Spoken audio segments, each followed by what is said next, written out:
Hi! Welcome. How is everybody? I hope you're having a good Saturday. My Saturday has been really short because I managed to oversleep by a lot. I like to get up before noon on Saturday just because this is my weekend and I get to have time where I get to do things that I want to do. And if I sleep for most of that time, I don't get to do those things. And so I have 3 alarms that are set on the weekend, which is 2 less than on weekdays. And my sleepy self managed to turn all 3 of them off. So I got up at 11:54 today. So yeah. Hi, Geek Cats. Hi, Elixie. Hi, Leonard.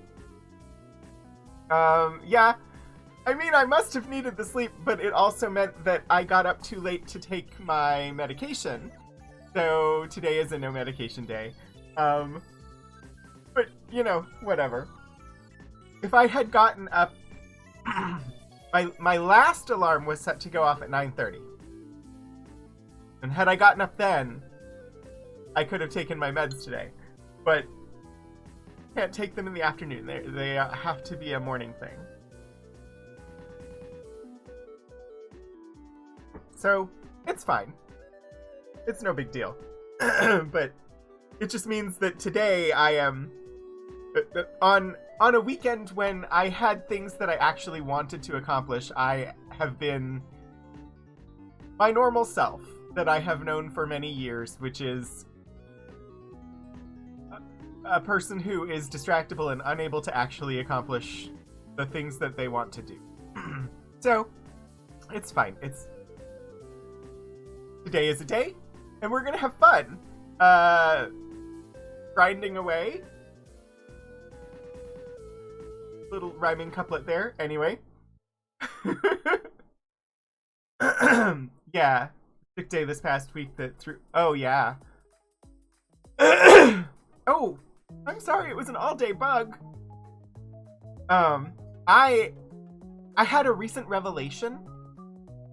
I think I had recognized the thing last fall. But then after the year turned over to 2022, it had just left my consciousness. And I recently realized that my accrued vacation time is always more than they will let me carry from year to year, and I don't use vacation very often, which means that I'm always stuck at the end of the year trying to figure out when I can take off enough time so that I don't lose any. And I earn 2 full days of vacation time a month. So why don't I just take off 2 days a month? So I'm just taking off every other Friday now, working a 5-day week, a 4-day week, a 5-day week, a 4-day week, and I will never, my accrued time won't go down from that, but it'll also be much easier come the end of the year to find enough days to take off to where I'm not at risk of losing any. So we're gonna try that for a little bit. And I think I did this last fall as well, except that as we approached the end of the year, I ended up taking every Friday off in order to get my balance low enough that I wouldn't lose any time. And I like having every other Friday off. So, yeah. You woke up to take medication for a headache. Oh, I'm sorry. I have a little bit of a headache. I wonder if it's weather? I don't know. For me, it's probably lack of caffeine. Who food and caffeine delivery en route. Yay! We do have D&D tonight, and I was gonna say I didn't remember where we left off, but I remember exactly where we left off. We left off we're doing Rime of the Frost Maiden, and we left off, we entered one of the towns. I don't remember which of the 10 towns it is off the top of my head right now. As they were burning someone at the stake.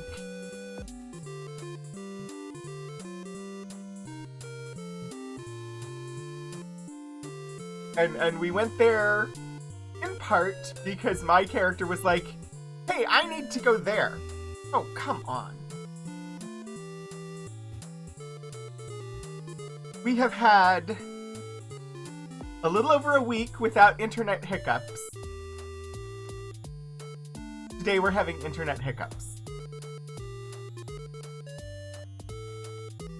I'm still watching as it's showing me a red icon.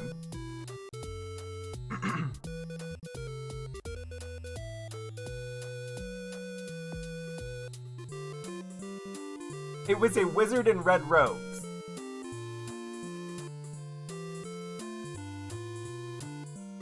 Sorry, I'm watching my bitrate bounce, which is my ISP. I have a button for this.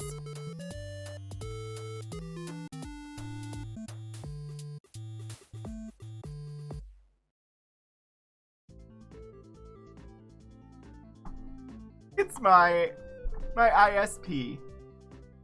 Thank you, Hannah, for creating this wonderful graphic of my ISP as a dumpster fire.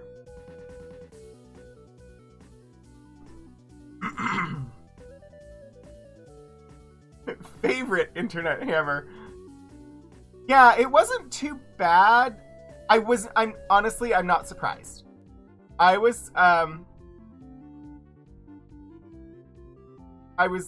playing a little bit of Star Wars: The Old Republic this morning because somebody reintroduced it to my brain, and it's been a year since I played, and so I logged back in, and I was playing some this morning, and I got disconnected from the server 3 times. So I wasn't surprised to have an internet issue this morning.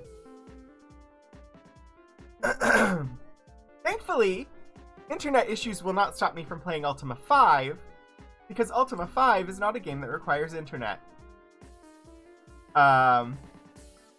Making sure that you all can see it is a different issue, but we will endeavor.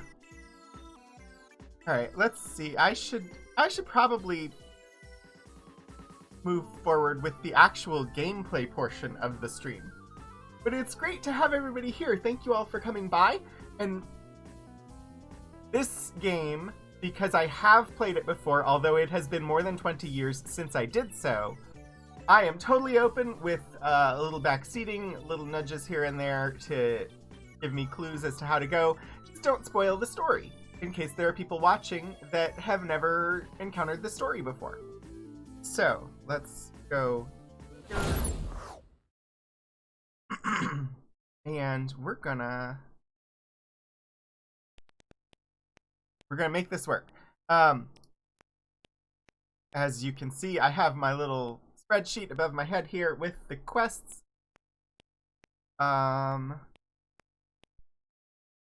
Be able to hear game music. Once there is game audio to hear, you should hear it. A little bit of ticking clock at the moment, but that's it. I think our most important thing at the moment is our karma, because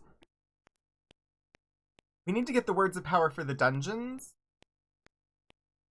And I did look at the end of last stream, and it looks to me like we need them from the people who won't talk to us because our karma's not high enough. I looked because I honestly had absolutely no idea where to look for them. Alright, let's journey onward.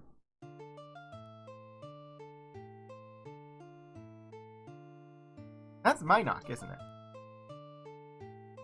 Okay.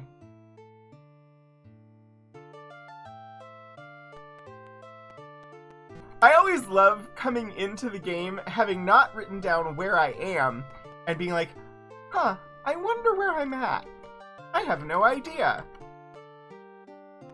Alright, nighttime around Minok should give us some things to kill. We need land-based things to kill so that we can earn gold so that we can buy karma. Because that's how you increase your karma, is pay money. I mean, it's not, but in this game, 100 gold will buy me a karma point. Anyway, how is everybody doing? Does anybody else have any fun games that they're up to? Whether that be role-playing games or video games? Does anybody have TV shows that you've seen recently that you're particularly enjoying? Or, what else should I ask about? I had another thing in my brain and it left. Or just, anything that you're doing that you're having fun with or want to share. I would be excited to.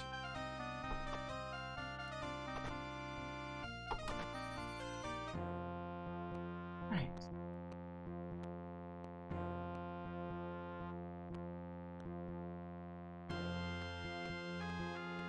Searching the guts of dead things sometimes gets you treasures and sometimes gets you the plague. So fun times here. Oh, I should. There.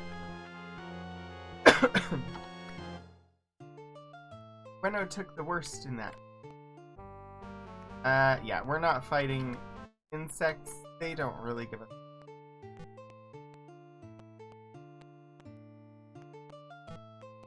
I saw somebody posting the title screen of Martian Dreams today on Twitter, and I was like, why am I doing this to myself? Why am I still playing every game on the way to Martian Dreams when what I wanted to play was Martian Dreams? But at the same time, I'm really enjoying the playthrough of all of the old Ultima games. And we will get to Martian Dreams eventually. Maybe by, Christmas time we'll be there. I don't... Oh, shoot. I did not mean to do that. I just attacked... I attacked my own character because I was talking instead of paying attention.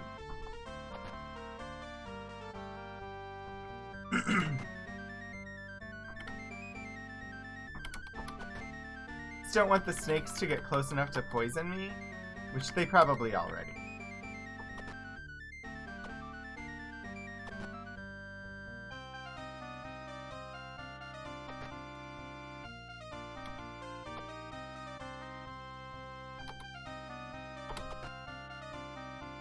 Okay, we've got to advance, or this snake is going to get away. I don't actually think it's trying to get away, but it is. Well, I think the mountains are.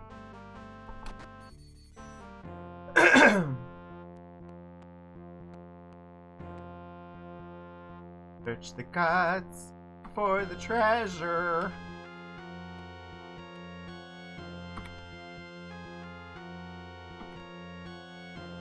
Finally, some gold.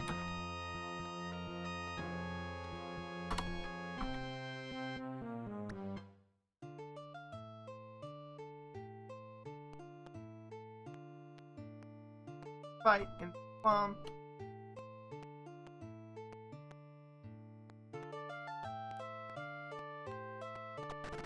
Ah!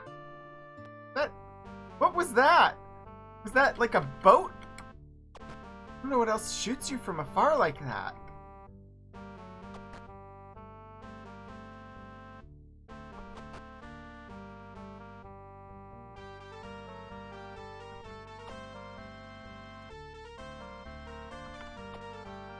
Apparently I have range restrictions on some of the things.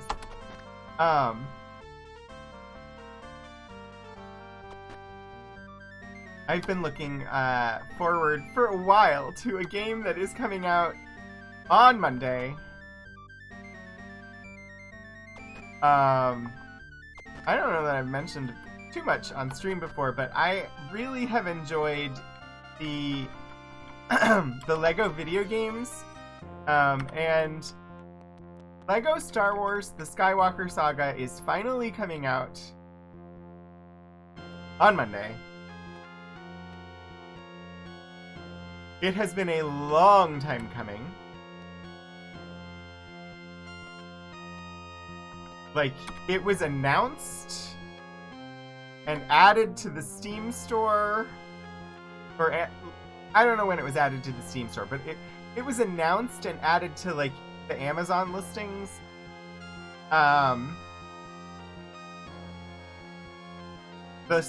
Around the same time that the movie came out. And it has been a number of years since the last of the Skywalker Saga movies came out.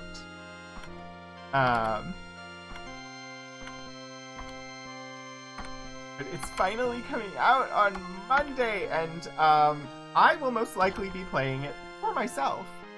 I don't know if I'll play on stream. The Lego games are iffy. I need to pop into one and see if there's a way to mute the music, or if there's like a stream safe version, because they use the actual like movie music. Oh, this chest. I'm breaking all my keys. Alright, I'm just gonna open it. It said there was a trap. I broke 4 keys on it, and then there was no trap. Hi, Lord Portico!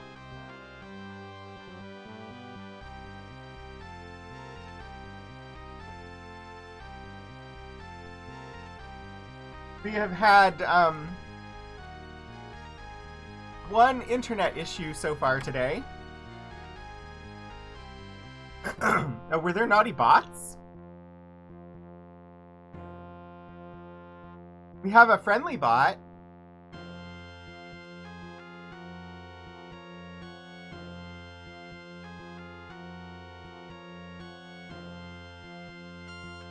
Hopefully the naughty bots. What is shooting me? No! I say no! No, sir, I do not accept your shooting at me from the ocean. Oh, that's what it is. It's a frickin' sea serpent. Well, the sea serpent's gone now. There. Save, yes. I'm gonna try this. It will probably fail. I'm going to try and sleep, even though there's monsters nearby. Hello? Game? What's going on? Why will you not let me type a number? 6, 7, 5? Why couldn't I say 9?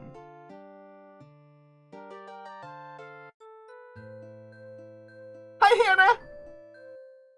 How are you today? Apparently I was able to sleep for 5 hours. Why wasn't I able to sleep for 9 hours? I don't understand this. Maybe I... Well, we're gonna fight a bunch of rats, apparently.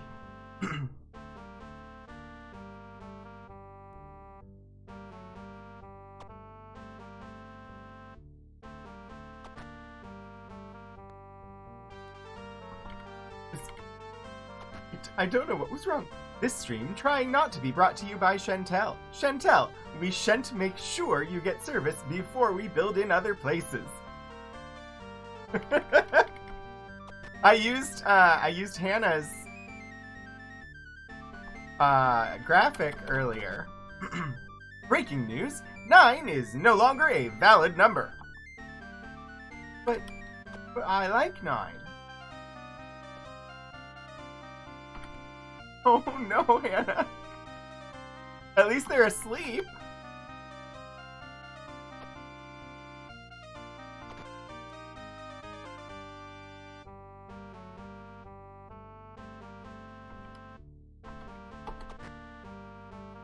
Are we at the disco, Portico? They use base 8 at the disco? I could see it. Like a 4-8 time signature is really no different than a 4-4 time signature, and therefore you could definitely use base 8 at the disco. And panicking would be appropriate. Hannah, I am also not a fan of being around little kids for extended periods of time. That is not my forte. And we had large numbers of medium kids in the library this week. I avoided them.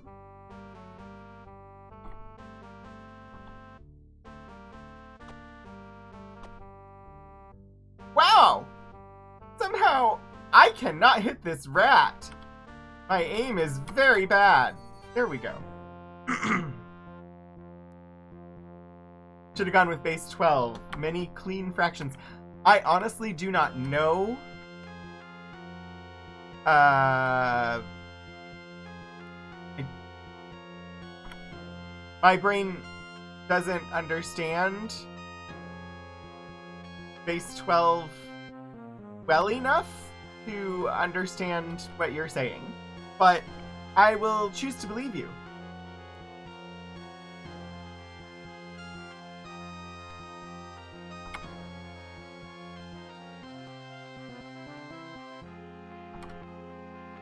I don't math well.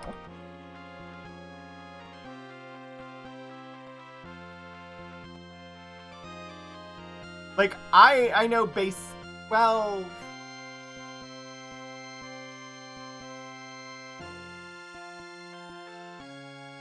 Like, base 12, a lot of, like, older cultures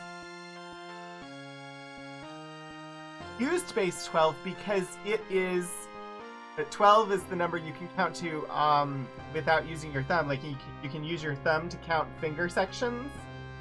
And so 12 is the number you can count to on your fingers.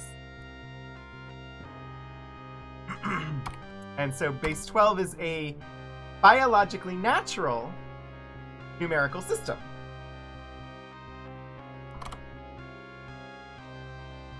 And we have a raid!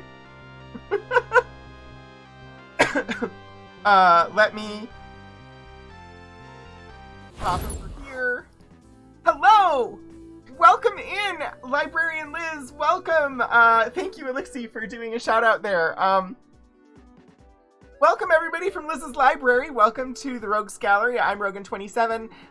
It's great to have you all here. It is Saturday, so that is the day that we play retro games, and we're currently in the middle of playing Ultima 5, which is a game from 1988, and Elixir's on top of things today, with the game information there in the chat for you. I hope that your stream went well.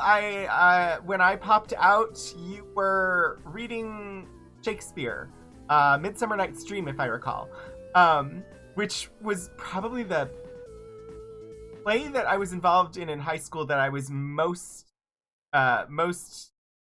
fond of. I did stage management for that, and it was spectacular. I loved it. It was wonderful. Be Right UK! Thank you for the 500 bits! Welcome to Gapril, everybody. I'm gonna scroll back a little bit and say hello to people that arrived. Totally understand, Liz. Thank you for bringing everybody by. Let me say hello, Adventures of Tony, and Just Here for Coffee. And Be Right UK, of course. And yeah, hello, everybody. We were chatting about interactions with children and math for some reason.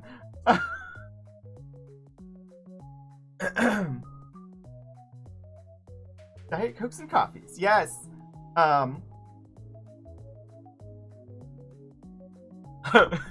Be Right UK. I just read the note that came with your bits. Excuse us, good archivist. We hesitate to disturb you, but this is a raid from the library. Thank you for recognizing that archives and libraries are not the same. French press, English muffins. Wow, you all are gonna make me hungry.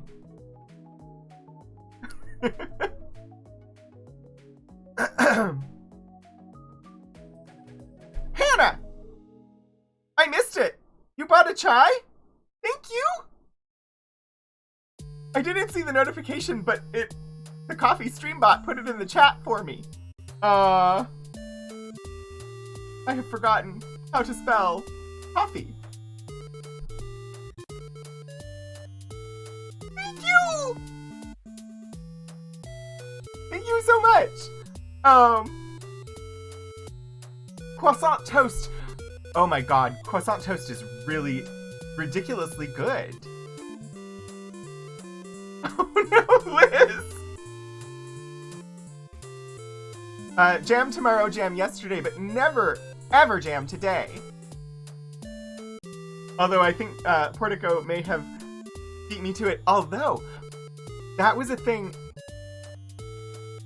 Nope, I'm not going to say it. I'm just going to write it down to remind myself because it was an idea that I had that I definitely need to make happen.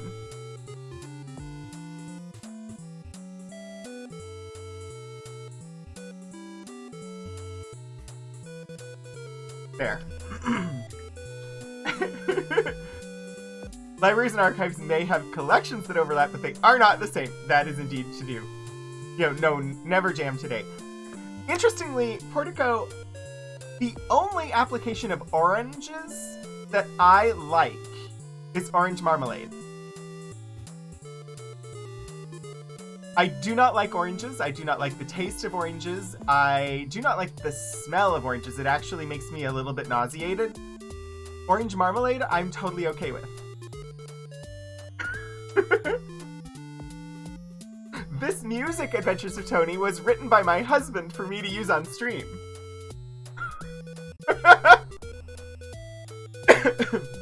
So...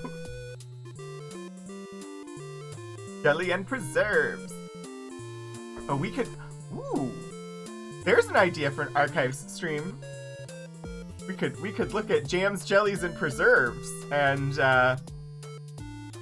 the history therein. That'll take a little bit of doing. I need to locate all of that stuff in the History of Food and Drink collection, because we don't organize by topic. We organize by what is the thing. And then it's up to researchers to locate specific topics within. But, ooh, quince! Vertigo, I love quince! I have made quince pie, and quince pie I adored. It was really good. Oh yeah, the history of jams, jellies, and preserves would definitely end up needing to be more than one stream. Lemon curd sandwiches sound interesting. I don't know that my brain can really understand what that would be like. I am also really sensitive to lemon, so those might be a little overpowering for me.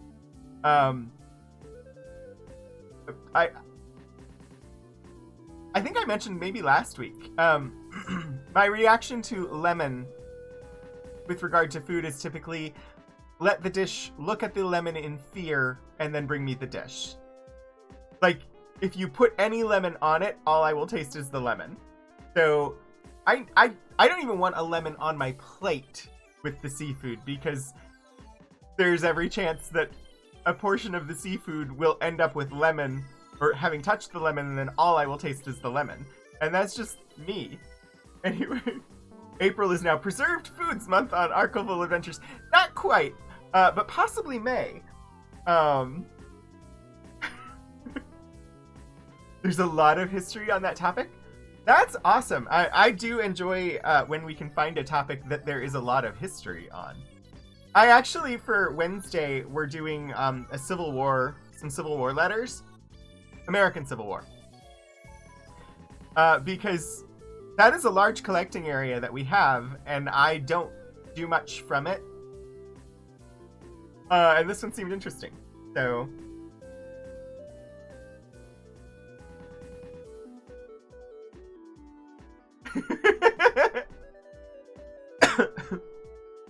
Death metal vegan placed as a lemon curd pastry. Oh god, you're right. I think that deserves points.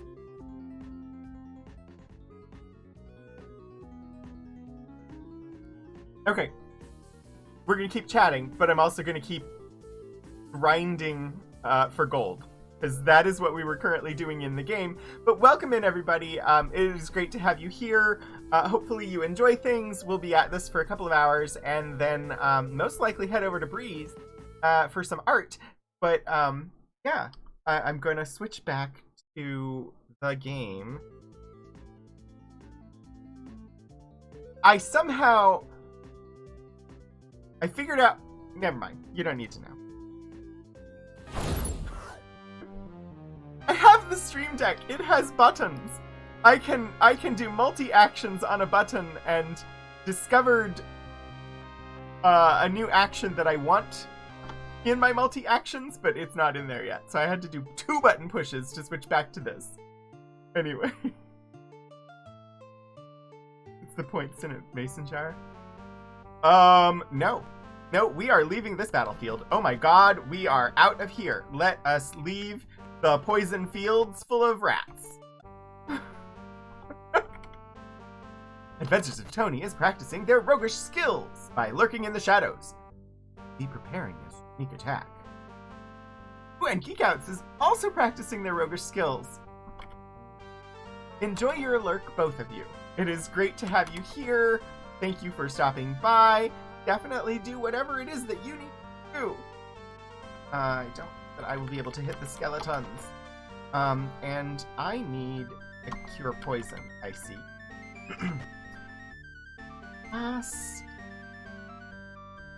Oh dear. I do not have to rely on memory alone. Spellbook. On Nox. I was gonna type on Zoo, and that is not the right one. It is on Nox. I always get them confused. On yourself. Bye-bye, poison!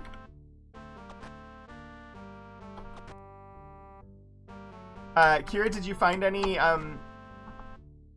Jelly Jam Preserve holidays in April?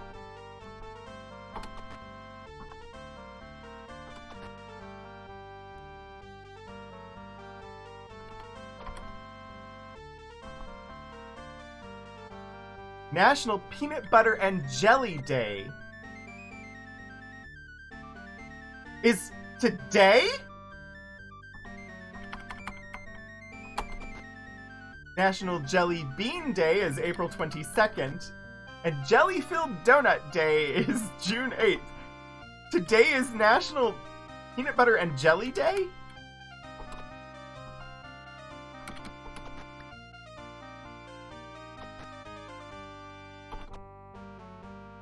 I suppose one is meant to celebrate that by eating a peanut butter and jelly sandwich.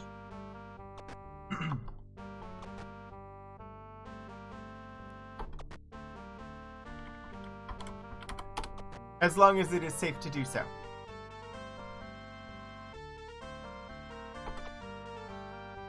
I do enjoy some peanut butter, but many, many people cannot have it.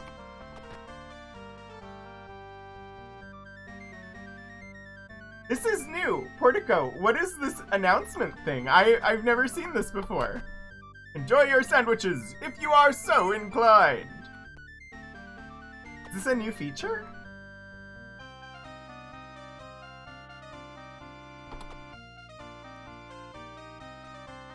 Which has just told you it exists. I've never seen it before.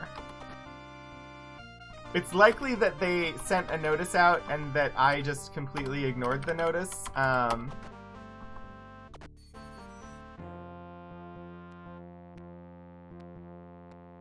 But I like it. Please use it for completely silly purposes.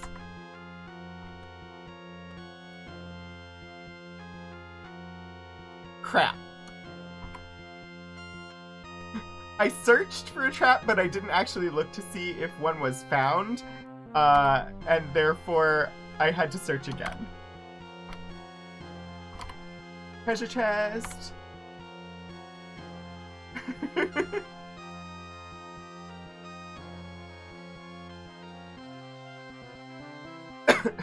Announcements are only for shenanigans. Hear ye, hear ye.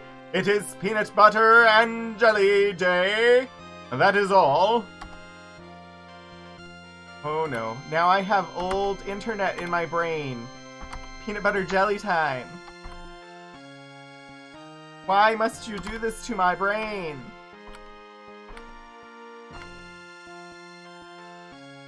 Don't trust you to search. You can search. Search north. Open north. Jimmy north. Why did I search again? I don't know.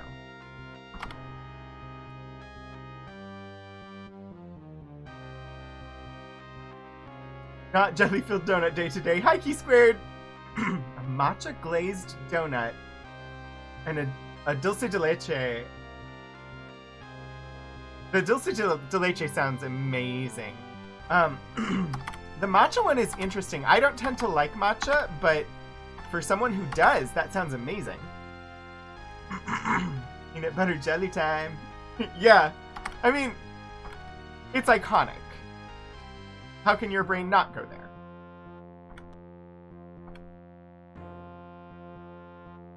We just came back from a cafe where you had some spiced coffee and a Garibaldi.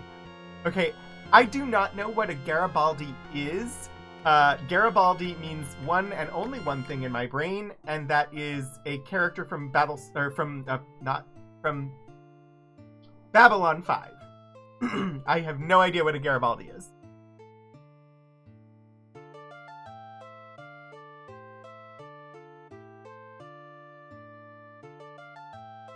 I've been drinking some spiced chai to start off the stream.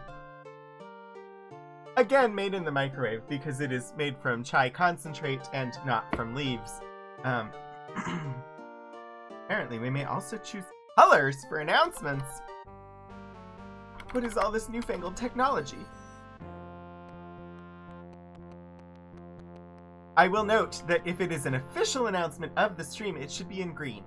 Hunter green, to be specific, or as close as possible, because we have to think of the dark... It doesn't matter. Just green is my favorite color. And second to green is purple.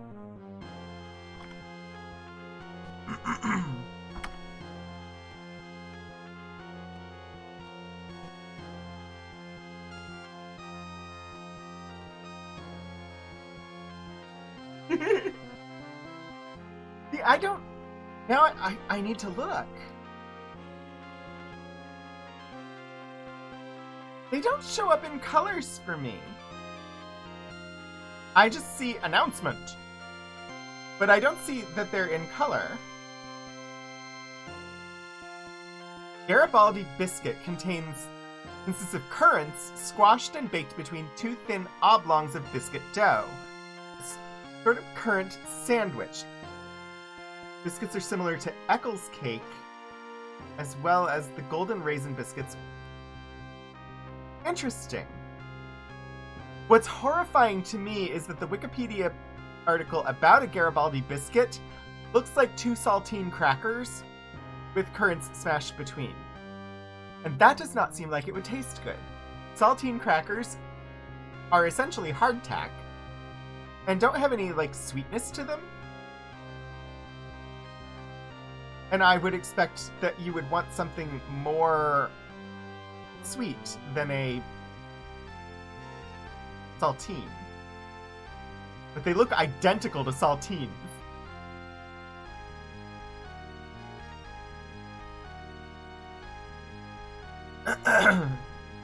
That's not what you were given?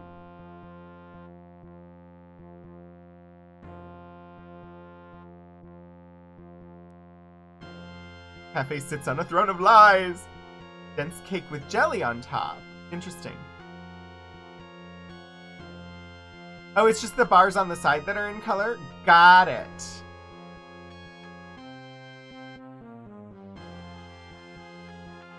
They called a Garibaldi was an almond pound cake with seasonal jam.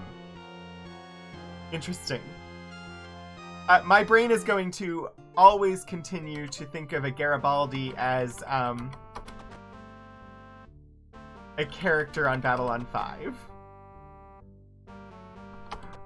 Because That was my first introduction to the word / name. So it will always be a character on Babylon 5. Jerry Doyle was good in that.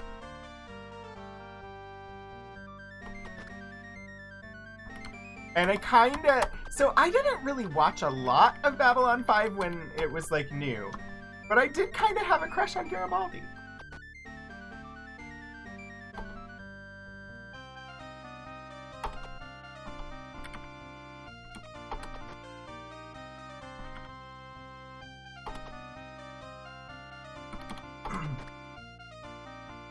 Alright, what do we got?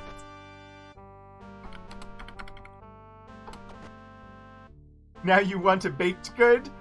I never did get those blueberry muffins. Not to throw you under any buses.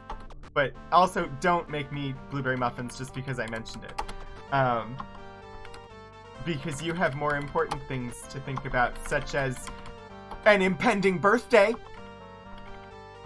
I need an announcement from a mod that is not Elixir.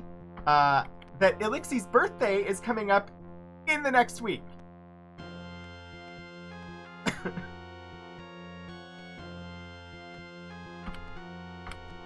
I think, is it Tuesday?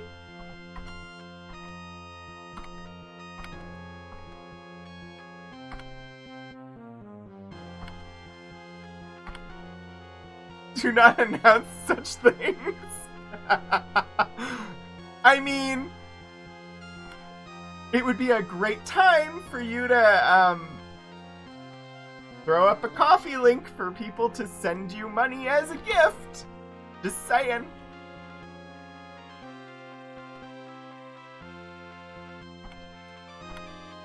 Because we definitely do appreciate what you do modding on the channel. Now, there is, however, a problem, which is that I don't know when Portico's birthday is to provide the same treatment. So.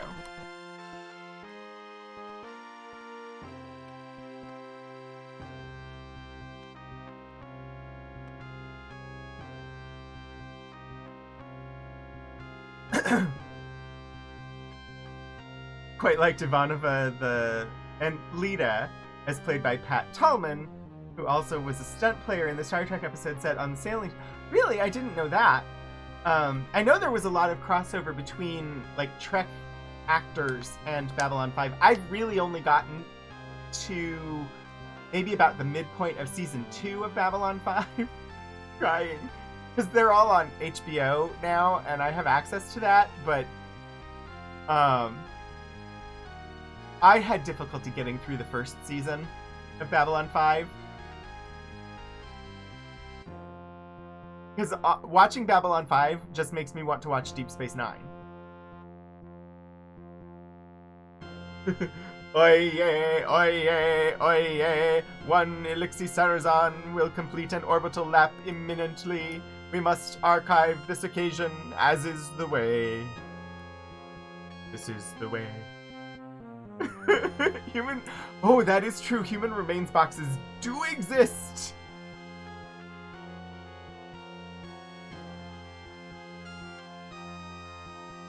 Oh, yeah, Portico, that makes total sense. And as I said, I do not actually know for sure when, which day off the top of my head is Elixir's. It is imminent. And I am appreciating them.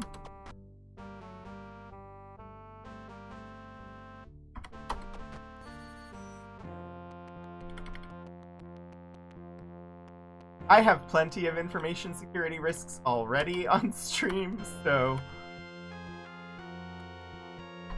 Like, I likely would not have revealed quite as much about where I am physically located, but my Wednesday stream kind of made that a thing that was inevitable, so...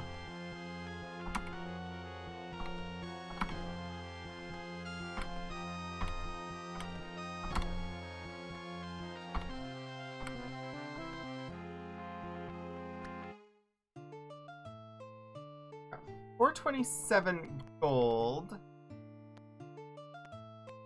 And probably a lot of things I can sell. Probably time for a visit to Minot.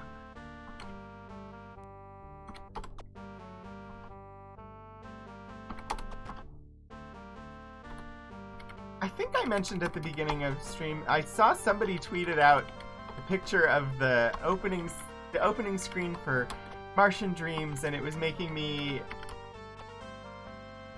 really want to finish all of these other games that are between me and Martian Dreams, because it's been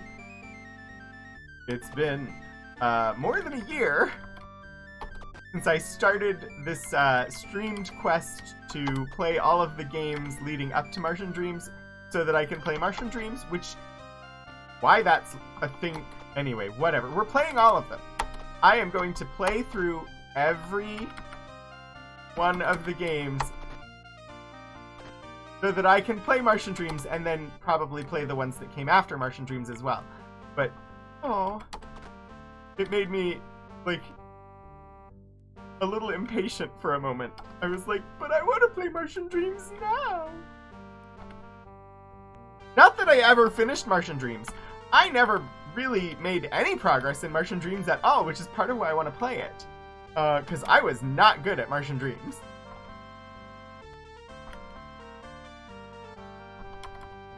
I kept dying from lack of oxygen. So if you've been watching me play through the Ultima games, you know that food is a resource that you have to always have. Well, in Martian Dreams, oxygen is a resource that you have to always have. I never did find out a good way to acquire a lot more of it, and therefore kept dying from lack of oxygen.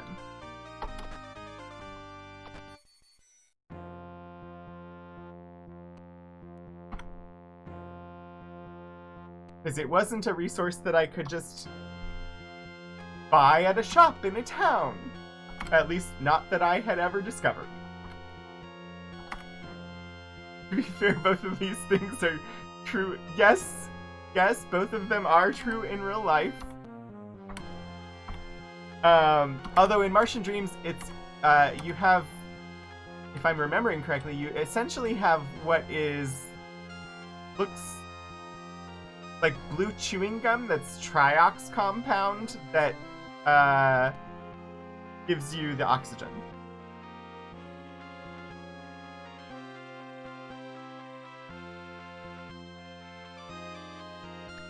Lacking food and oxygen is generally inadvisable.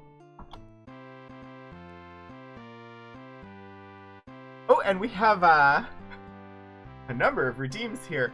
Let me start with the stretch.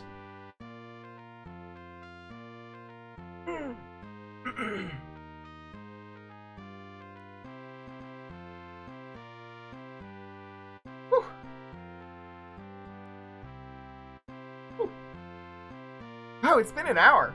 I will then hydrate.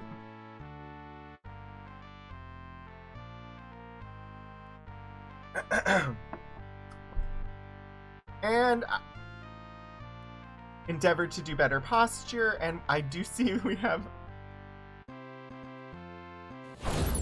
a hat trick request. Requires me to put on a different hat. Oh dear.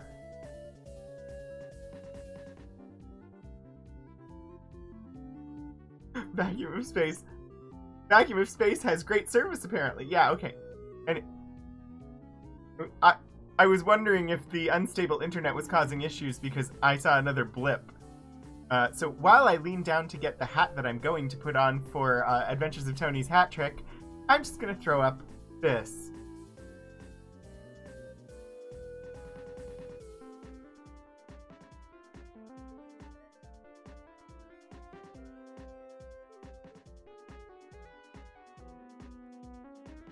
Lord Portico's telemetry, not brought to you by Chantel.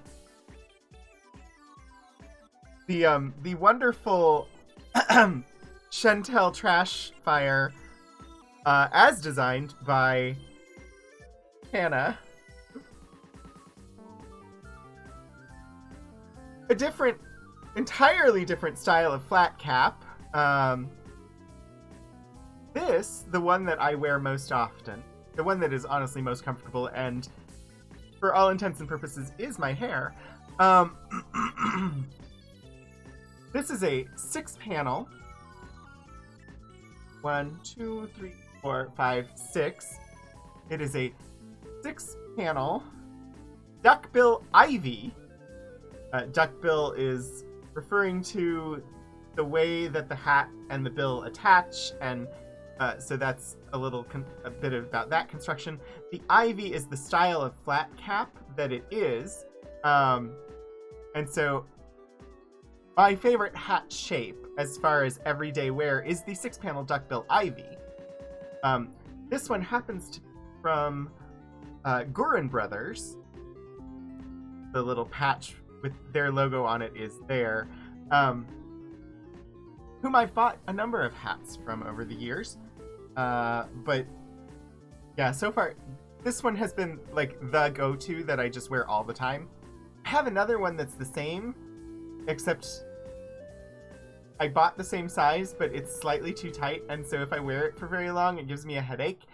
And I have a hat stretcher somewhere that's supposed to go in it to stretch it out so that I don't have that problem, but I have no idea where the hat stretcher went. And hat stretchers are only like $12, and I should really buy another one since I can't locate the one that I have, but I have yet to do so. Anyway, that's more about my hats than you probably wanted to know.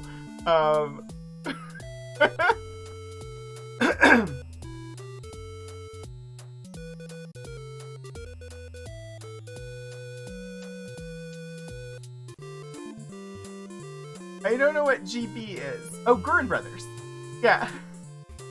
They're a good hat company, although recently their number of flat caps has gone down. And so the number of flat cap offerings that they have on their website has dropped, and they've got more like trucker hats. Because I guess the style is trucker hats right now, but I'm not really into those. So I check occasionally to see if they've got another flat cap that I like, but they haven't so far. And nobody has had a nice, like, Kelly Green hat. I want a 6-panel duckbill ivy in Kelly Green. I really, really want a 6-panel duckbill ivy in Kelly Green. I have never seen one. I hated hats. I couldn't stand wearing a hat for most of my life. Well, yeah, most of my life. Because I had incredibly thick hair, and hats just didn't look great on me, and also messed up my incredibly thick hair. But then the hair on top of my head decided to go away, and hats became a thing that helped me feel like I was me. Because I just didn't feel like myself, and looking at myself in the mirror, it didn't feel like I was looking at me. So with the hat on, I saw me in the mirror. I've never gotten to the point where I felt like I could afford like a wig. Because wigs, human hair wigs especially, which are the ones that look most natural, are really expensive, and you have to replace them about every 3 months or so. And you need to actually go to like a professional to have a wig fitting, and it's a really expensive thing.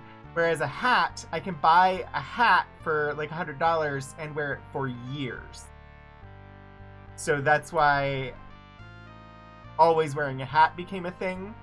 But someday I would like to have a nice wig and be able to feel like me.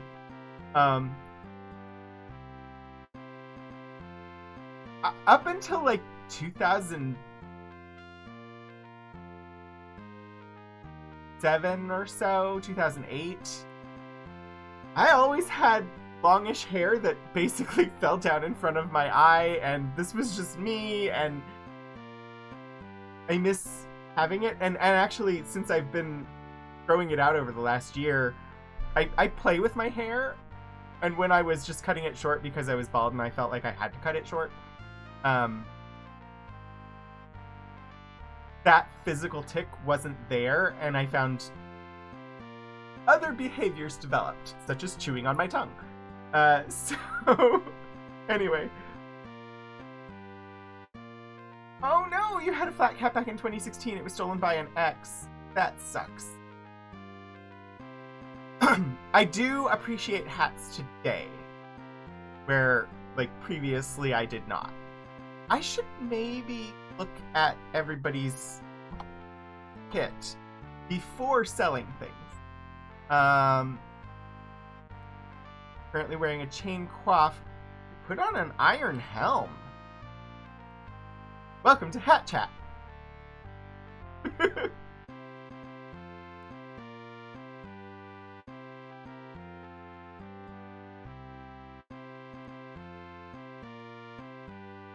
I got distracted. I don't know where it went. I have a green ivy flat cap. It's not a 6-panel ivy, but I have a green one.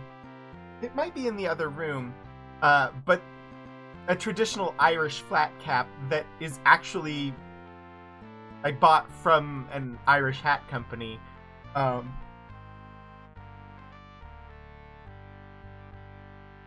Yeah, I don't know where it is. It must be in the other room. I wore it to work on St. Patrick's Day. I don't wear it quite as much because it's one thing I like about the 6-panel is that it's round, and the traditional one has 2 points in the back and kind of squares off the back of the head, and I don't like that as much.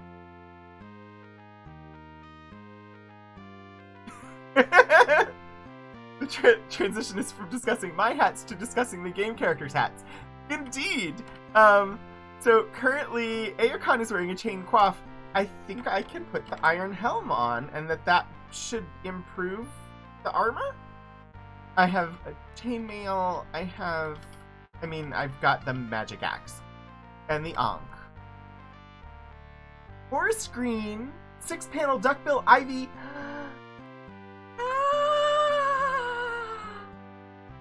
Hannah, if you wanna, shoot me a note in the Discord, I will look at that and decide whether it is something that I wish to purchase. But yeah, I would be interested in that. I do like a forest green. Hunter green is probably my favorite color, period. Hi, Bree! Welcome to the Rogues Gallery, where we are talking about hats for, no real reason, other than that I have multiple hats. Crossbow. I'm out of quarrels. My collar. Katrina has a spiked helm. Spiked helm is definitely better than the chain coif. Scale mail. Bow. Arrows. Oh, it's arrows that we're out of. Ankh. Bueno. Off. Leather armor. Yeah, I really don't have anything that I can switch to. Do I have an equipable magic bow that nobody's using? Oh, I think because we're out of arrows. Okay.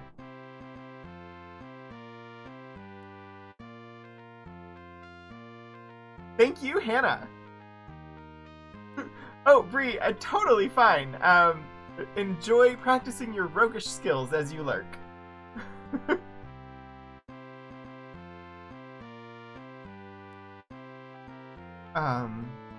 Good afternoon and welcome to Darkwatch Armory.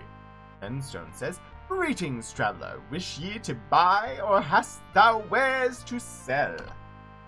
We're gonna sell. We're gonna sell that leather helm, and that leather helm, and that leather helm, and that chain coif, and all of the chain coifs, and the small shield, and the 4 daggers, and 2 slings, and 2 clubs, and 3 flame oils, and a main gouge, and 3 spears, 2 throwing axes, short swords, a morning star.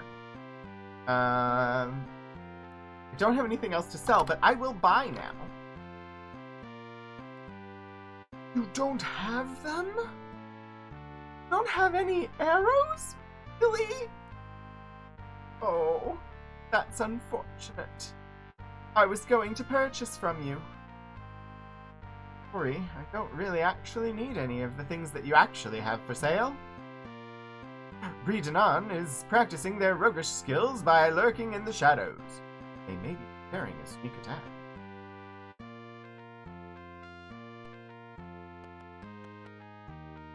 They're nowhere in Minok to buy arrows?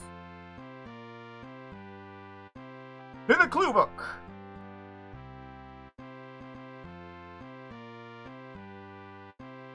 Britain, Loam, you, Minok. Darkwatch Armory does not sell arrows. It is far from Scarborough. Where can I buy arrows? I know Britain I can. I don't really want to run all the way back there to buy arrows.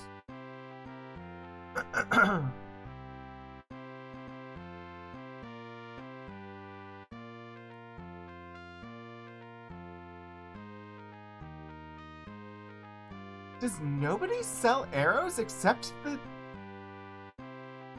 Seems like I have to go back to Britain to buy some arrows. Amazing. Well, to Britain.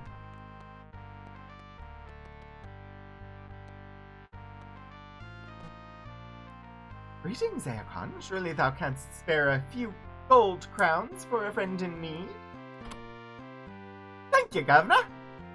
Oh, and by the way, I seen something you might wish to know since last we met. Care to know it? I already know it. You've told me twice now. Well, I've been noticing Shenstone the armor's been sneaking about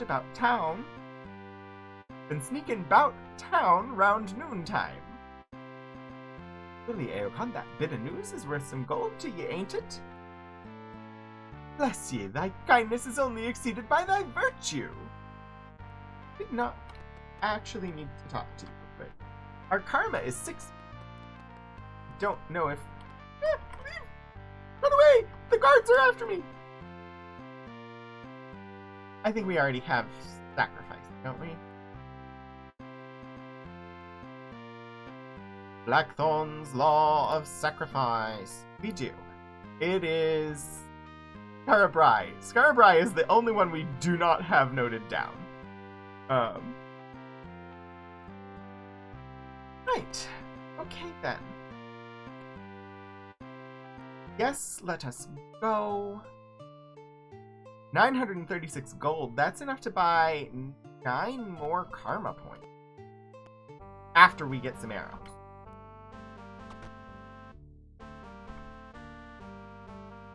Oh, shoot. Gwenno doesn't have... Gwenno only has their bare hands to attack with because Gwenno has a bow with no arrows. This is fine.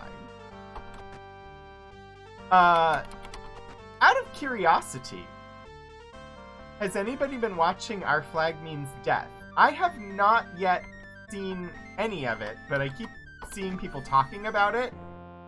I do know that it's getting a lot of credit for being, like, the first show about gay pirates. And it's not, but apparently it is one that caught people's attention and they're enjoying. Stars had another show about pirates. Stars what?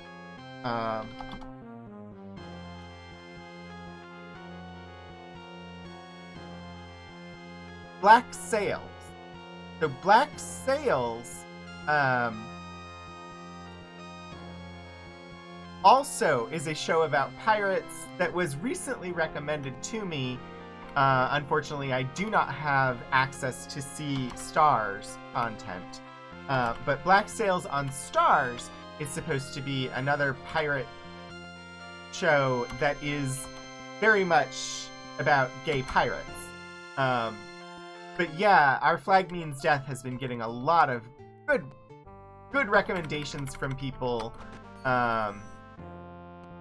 for being very good and very queer. You just finished it? Really fun? And E Squared knew Black Sails was what I was thinking of. Oh, it's Taika Waititi. I didn't know that. Not the first, but it's apparently brilliant. Black Sails had such terrible advertising. Well, and I think part of the problem with Black Sails is that it's stars, and like a lot of people have a lot of services, but not, for some reason, stars is like an extra premium thing that a lot of people just don't have. I have many services. I really have never had a reason to get stars. No, seriously, why can't I camp for 9 hours? Why does the number 9 not work? 9? 9. 9. 8. 7. 6. Why will it only let me camp for 5 hours? Why will it not let me camp more than 5 hours? I don't understand.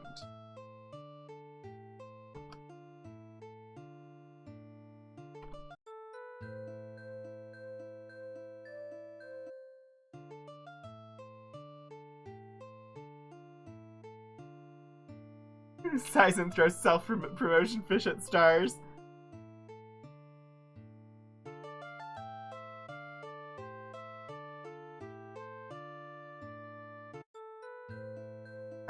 Outlander was the only reason you had it? Yeah.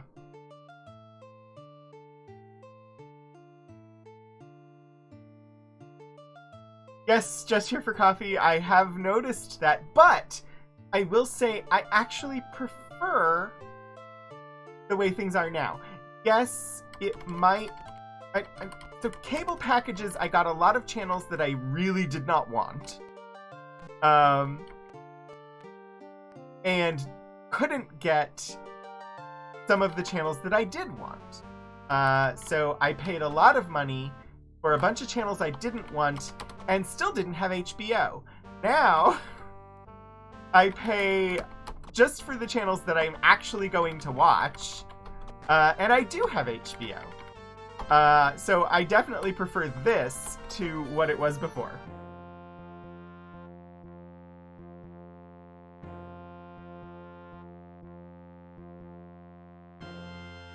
You don't have to give Fox any money. You can cancel whenever. Yeah.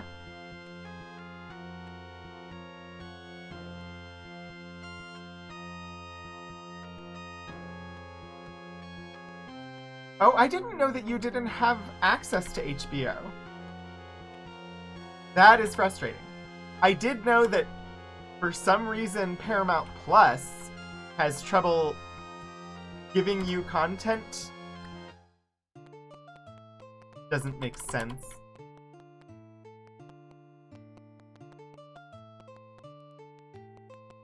And lots of US sources choose to just distribute through Netflix overseas for some reason. Honestly, Netflix has been getting annoying. They keep raising their prices. Like, it's been less than a year and they bumped their price again. And I was just like, why? You told me you're raising the price to give better, so that you can continue to provide more and more content. And I'm like, great, it'd be lovely if you would actually tell me what some of that content that is directly supported by raising my subscription price is. Because everything you've listed below is not Netflix originals. Tell me some Netflix originals that I might have liked to justify raising your price, instead of just showing me a listing in the email of various things that I can watch on your platform that I can watch many other places as well. Oh no, Tony! That's sad.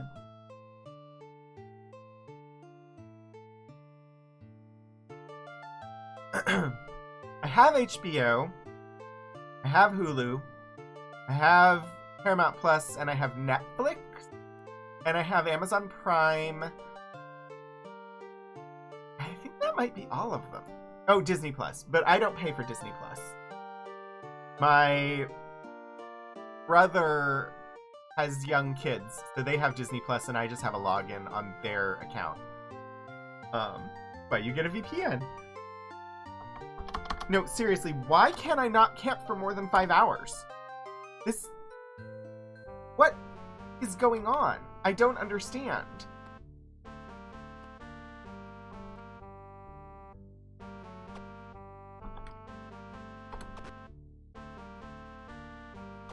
I've been attacked by bats. Characters have insomnia? No!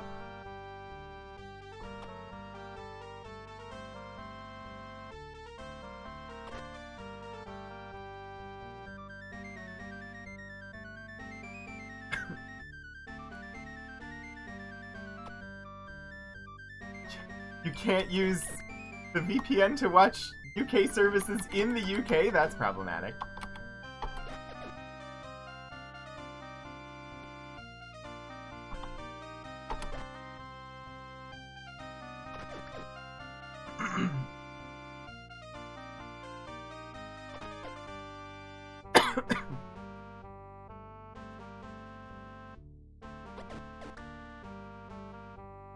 Just here for coffee. It was great to see you, and yeah, I will see you later. Thank you for stopping in.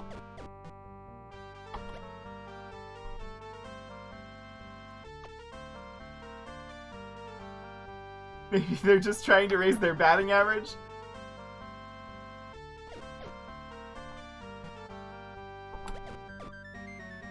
These bats are gonna kill me.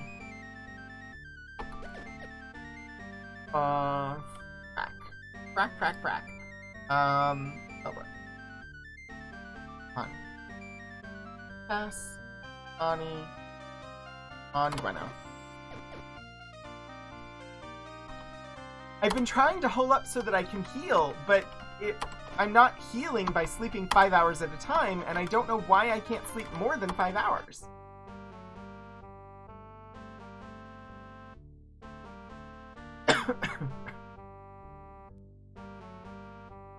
Wow, I didn't even, until you threw the points, it didn't register that batting average was about the bats. Wow, good job. You don't have an Ultima command, so Mass Effect combat prep.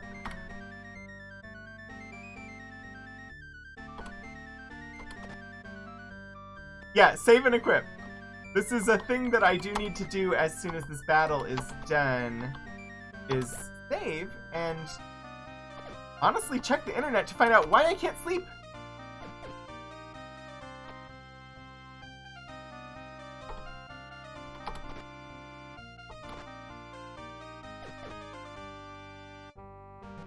What has changed in the game to make it so that I can't sleep? Hi, Puddle Glum! Oh my gosh, I'm not sure if I just missed you earlier, but enjoy your lurk. It's good to see you.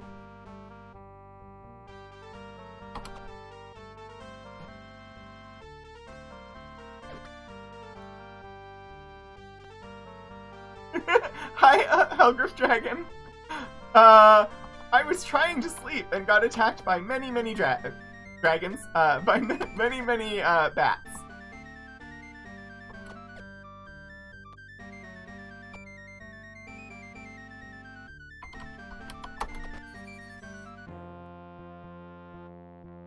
Oh boy. Holy flying bats, man. Yeah, oh jeez. I'm slow on the puns today. Why can't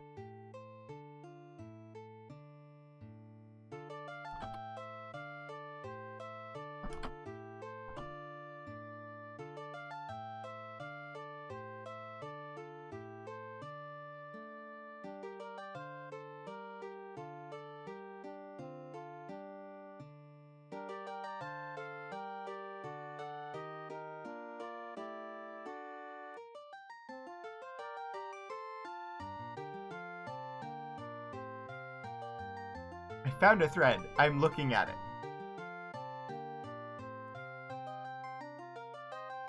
Oh! I see. Apparently, fix the problem. You have to make sure that numlock is off before you open the game. I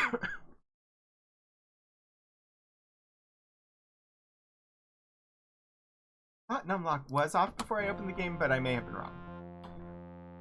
Let's see if it will let me sleep now. Yep, that was it.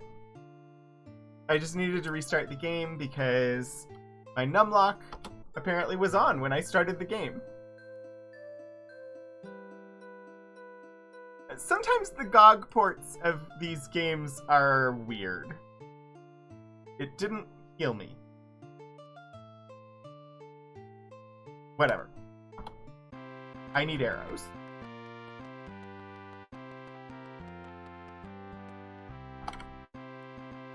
Good morning and welcome to Iolo's Bows. Hail, friend. Wouldst thou buy or sell? Buy. Arrows. Yes. Quarrels. Yes.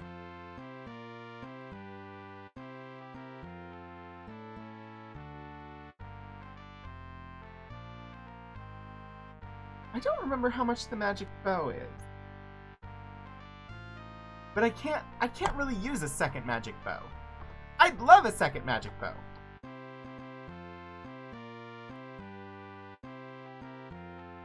No.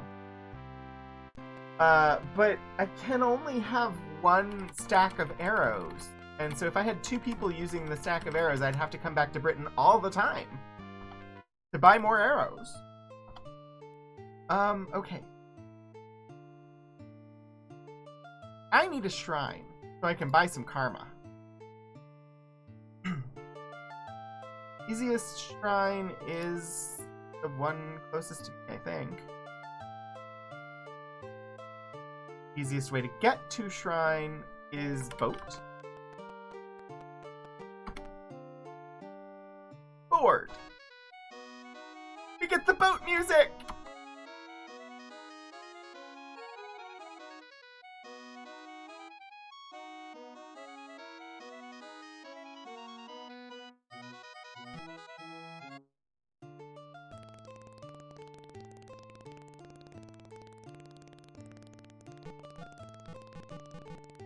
The wrong water.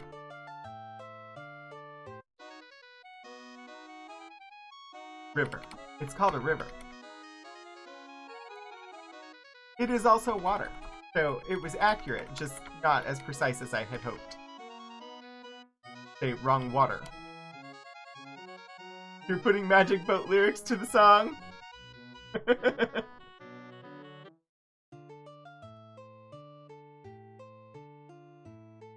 I'm sure it would be the high-pitched version of the song.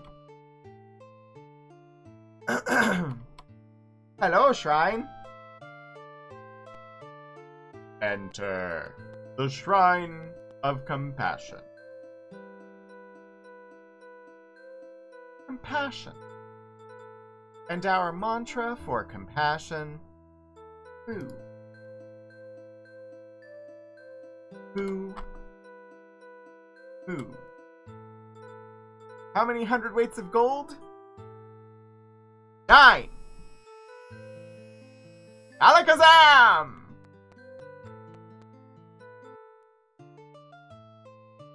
Our karma is now 69.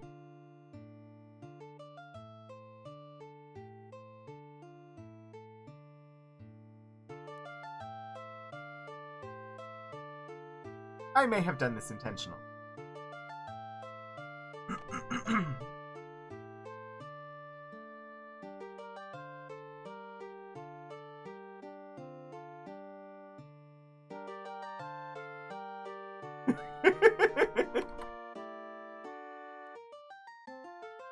I mean, that's it. I can't raise my karma anymore. This is the perfect karma. They have to give me access to all the things I need now, right?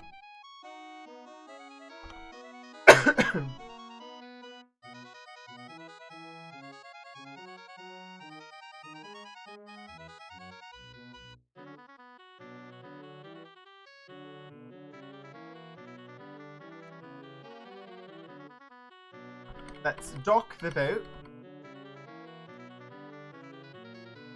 Dock the bay. Let us attempt leap. See if we level up by doing so. It does seem the appropriate level of karma for reciprocity. Somebody throw some points at Lord Portico, cause that is appropriate or pointed.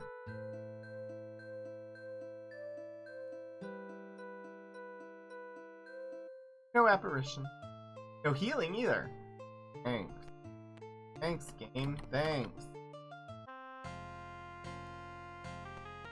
The castle of the Lord British. Door.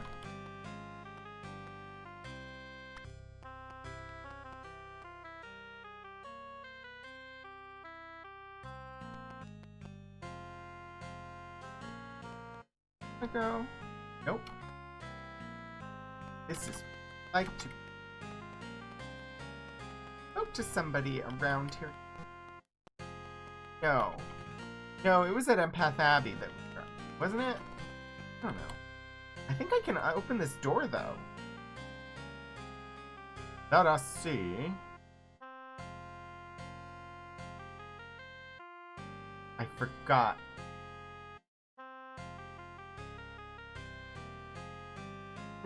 Britannia rules the pun. Alright. This is. It's been more than a week since it's been private chambers of His Majesty Lord British. There we go. Thank you. Thank you, thank you. What of the spells have I prepared? There is a spell for the unlocking of magical locks.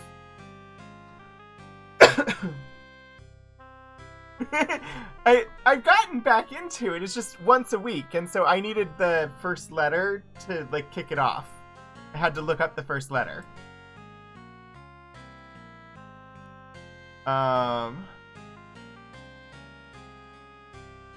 Corp. Create knowledge, summon creature, change wind, create flame energy, create poison energy, create movement, sleep, create flame, create light.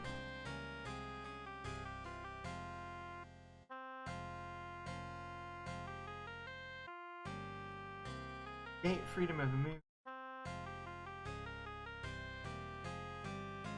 In Export. I have 3 of them. Aha! Saving the game. Pass. In X4.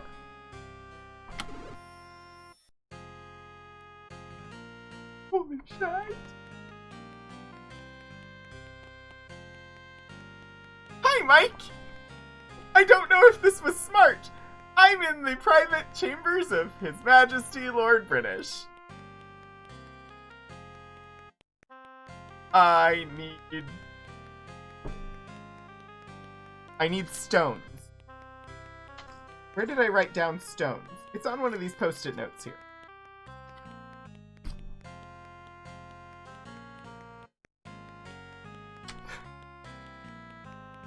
You know what?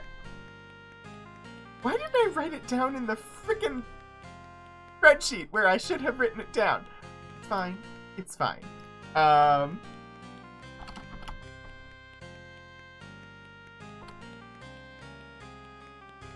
Stone.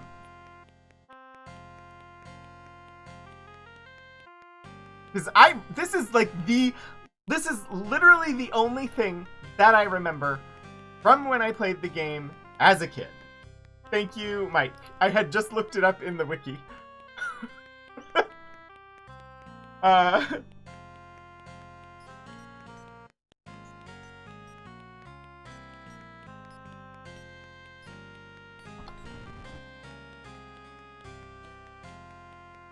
The only thing I remember from playing this game as a kid is that you place stones in Lord British's chambers and something happens. That's all I remembered. Secret door.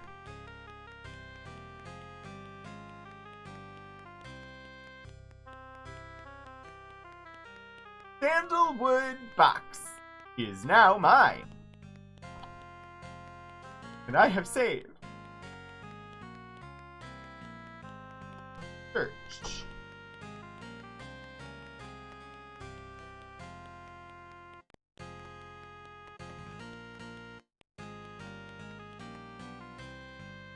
Searching the entire place, including behind the fire.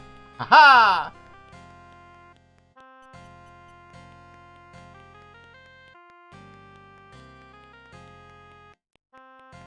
Look at the rug.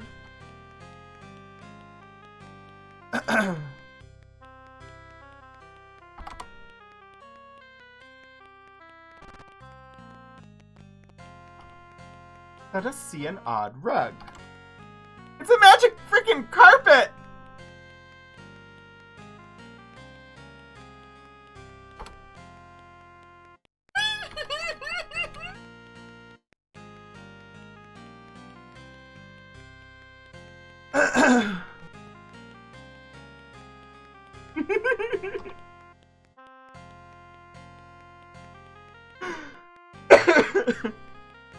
Look at the graphic!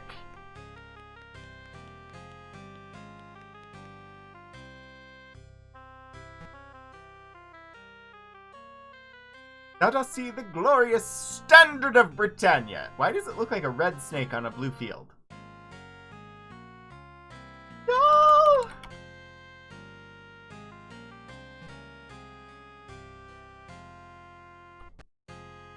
Yep, it's still too bright. I saw the sun. You fly over water! But not over deep water. Okay. But now I can cross swampland without getting poisoned, can't I? That seems like the best use for it.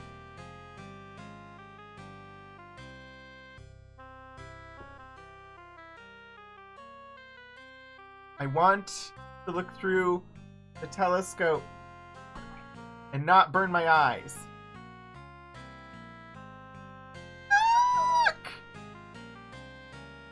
I don't know if this is important.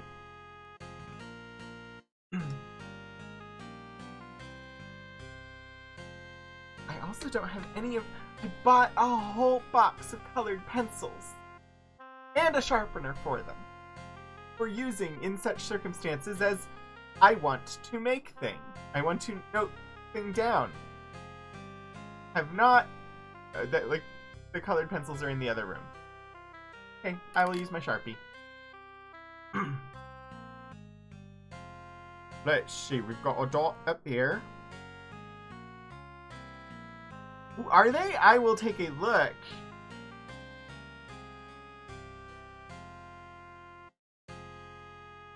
I need 2 colors. I'm just drawing it because I don't know if it's important. I can't easily put it into a spreadsheet.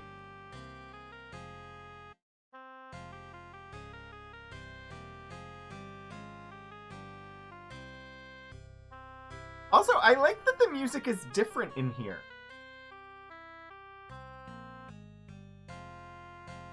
And while it sounds very digital, kind of sounds like oboe.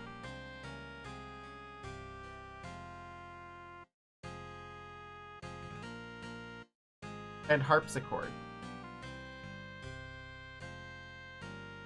Minor key rule Britannia.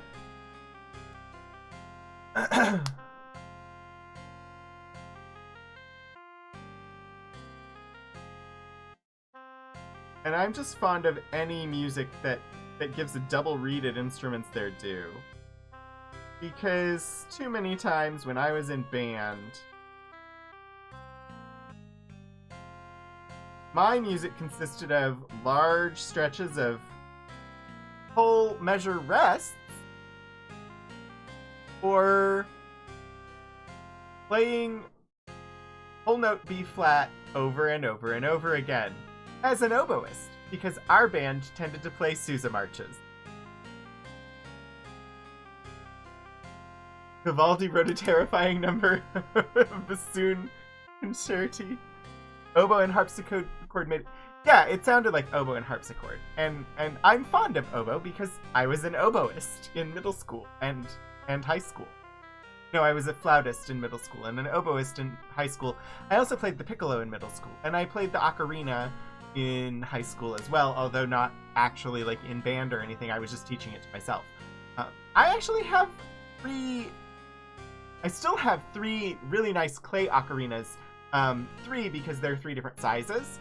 And I have various ocarina music that I can play. What was I gonna look up? Oh, the planets. Wow.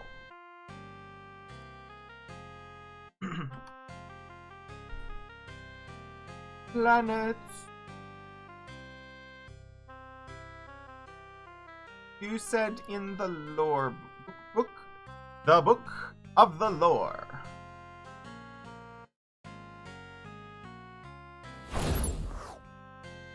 Data's brother will tell us about the planets.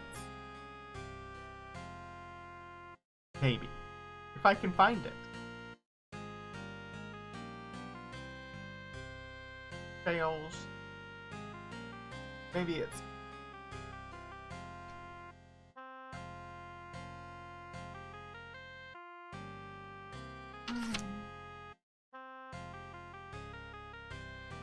A lot like your band career. When you got to university, you were a piano major, so you wound up percussion section because there were 14 flutists who were really good and you could read mallet scores.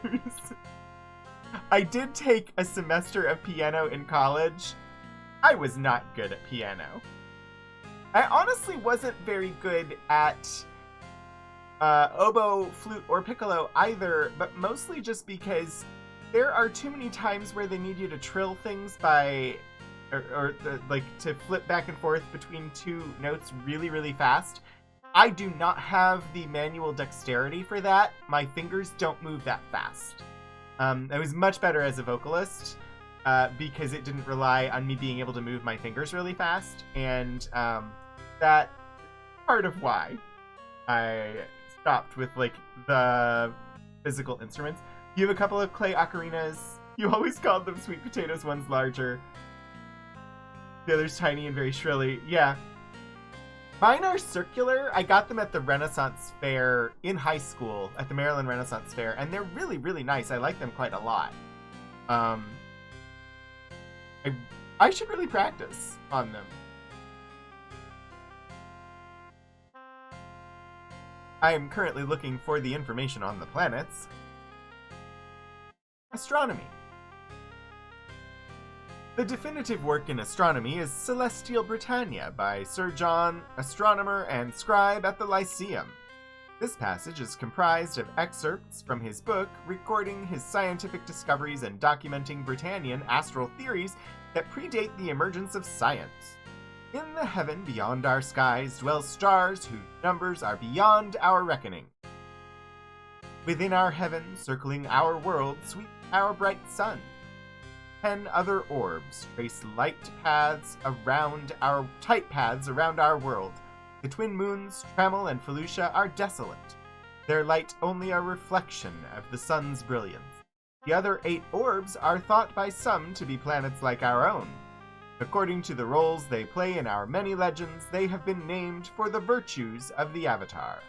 The closest is honesty, followed further out by compassion, valor, justice, sacrifice, honor, spirituality, and humility. Many tales are told of knights traveling from town to town, even across water, merely by stepping into a wall of light. There are few verifiable reports of Moongate travel. However, sifting through these reports that are verifiable, it has become clear that they operate as follows. Night at the apex of the first moon trammel, the 8 moon gates appear.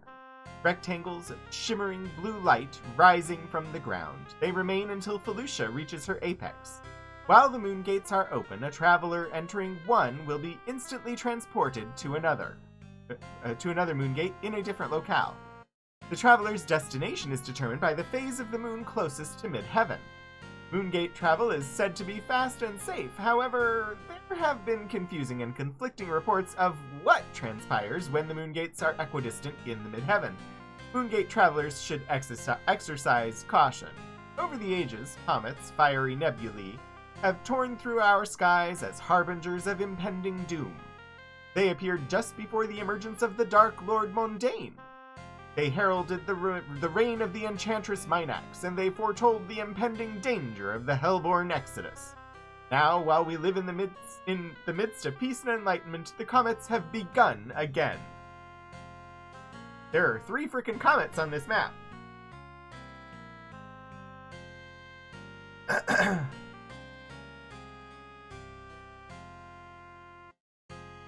Irish tin whistle. House of Musical... I had a wooden flute from the Ren Festival at one time, too. Comments at honesty, compassion, and spirituality. Oh! So, if there's comments at honesty, compassion, and spirituality, that should mean there are Shadow Lords at Moonglow, Britain, and Scarborough.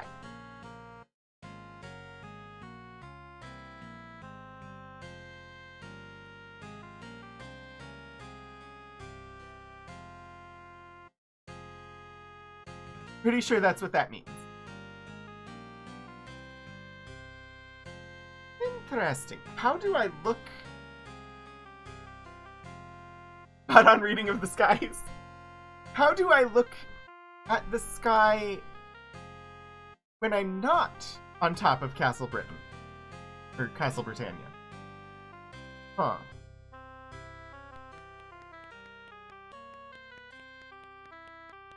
Dang it! I went upstairs. Now I have to cast the spell again.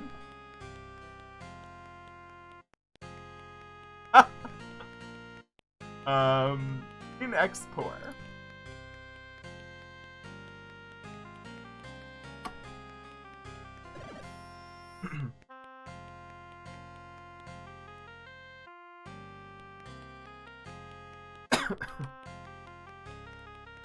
There are other telescopes? Oh, you can find a portable spyglass. Okay. Do I have a portable spyglass already?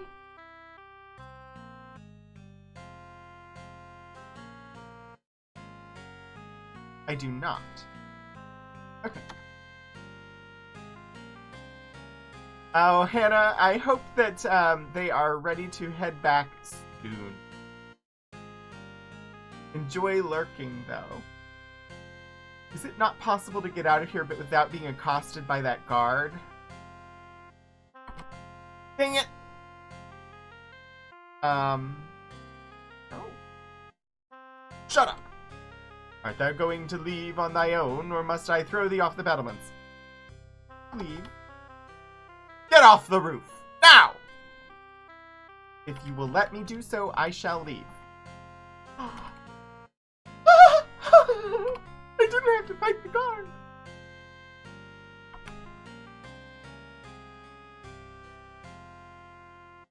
Question is, I didn't lose karma by lying about not knowing that I wasn't supposed to be there. That's good.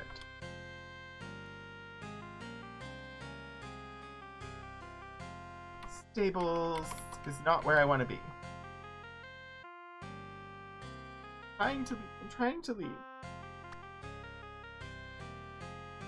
You can blow him up with the cannon? I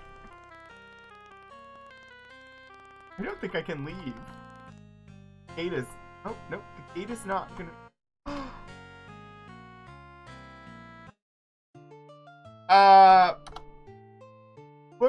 So I would be in favor of extra bonus coffee generally. If that matters at all.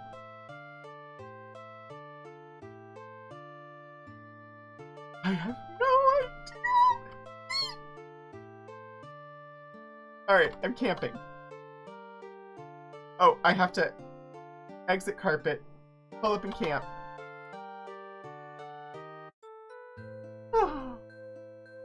Before the coffee cutoff time in your temporal reference frame. Yes. Wow. Mike, I never would have even tried to do that. That's amazing. Hail, Gwenno! For thy valiant deeds I shall reward thee. Thou art now level 3, and wiser. Thou showest well the wisdom of an avatar, but not yet hast thou achieved the potential. Stay on the path, and thy soul shall flourish. What do you mean? What do you mean? I don't show or haven't achieved the potential. My karma is 69. That's the perfect karma. Thank you for that tip, Mike, about needing to retrieve the carpet. Alright, I need to do some more grinding. But also, it is a nice karma. We need to kill overland creatures. I need to go to the Lyceum.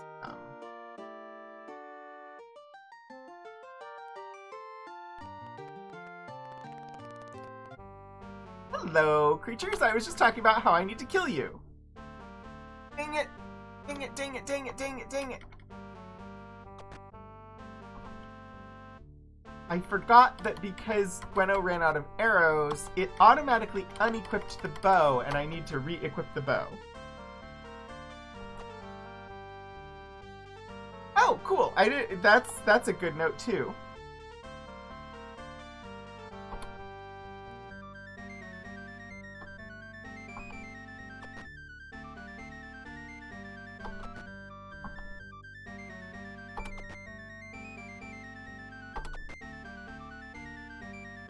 Yay! Back to full fighting strength. There has got to be another way to get arrows. I can't have to go back to Britain every time I need arrows. But it didn't look like any other shops sold them.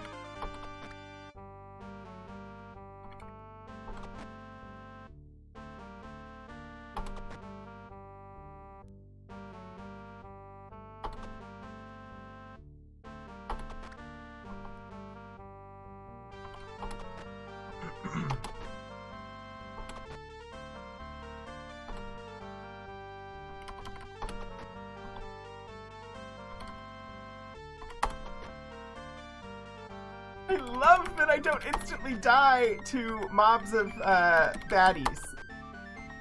It still feels fresh and new. To not instantly die to mobs of baddies.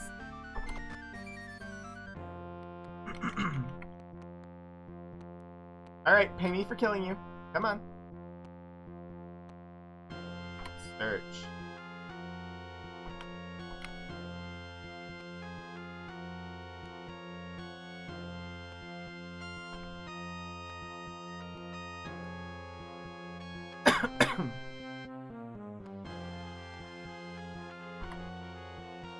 Found a trap. Have successfully removed the trap.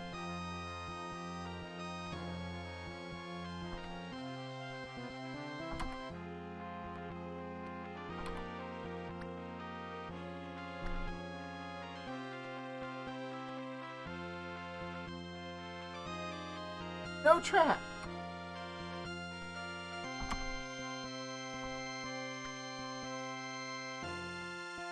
So much faster when I only have one, I need to remember that and just have everybody else leave.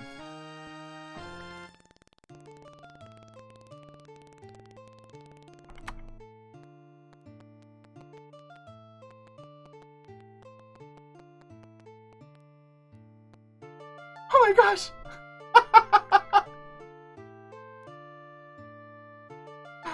This is Iolo's hut, where I started the whole game. Active player? I don't exactly know what that entails. What does that do?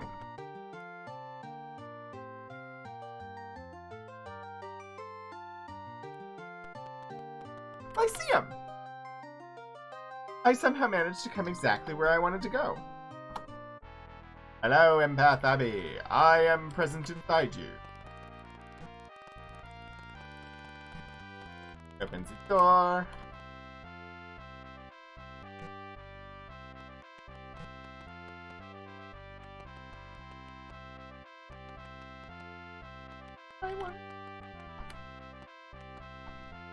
I may have gotten myself turned around. Not where I wanted to be.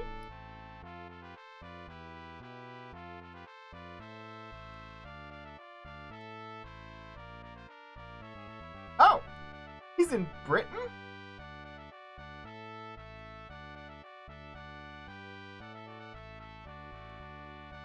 Combat, press a character number and they will be the only one to take turns.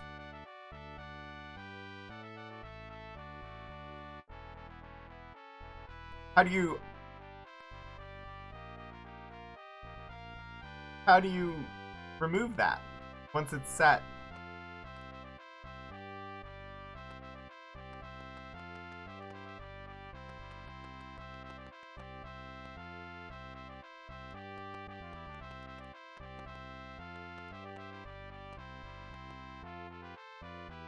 Cool. Thank you. Apparently I don't need to be.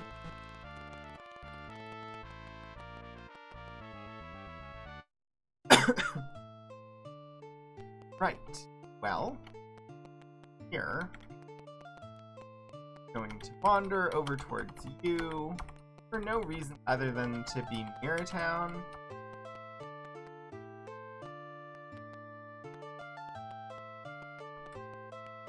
Hello, baddies! Come and attack me. That was a weak torch. I'm in the deep forest.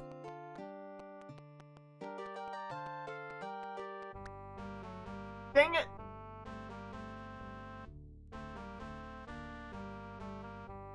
I did not mean for Gwenno to retreat. That is a mistake I recall making many, many times as a kid. Accidentally having a character run away.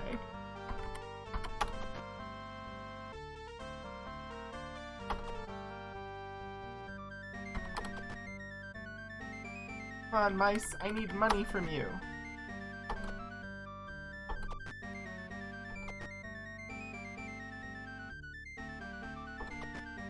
As nice as my karma currently is, I would like it if it was higher.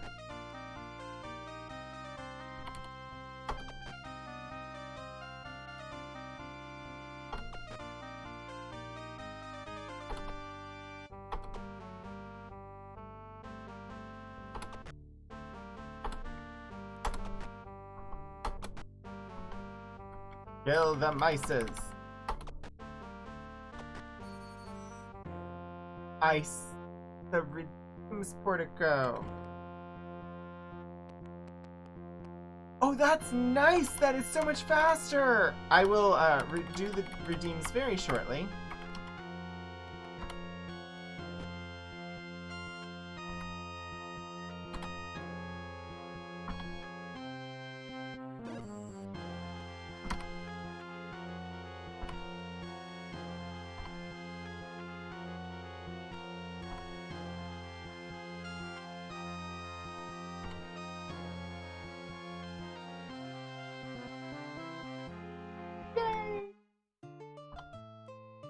Okay. Ooh. Stretch. Stretch. Stretch. Stretch. Sha! Stra. Hydrate.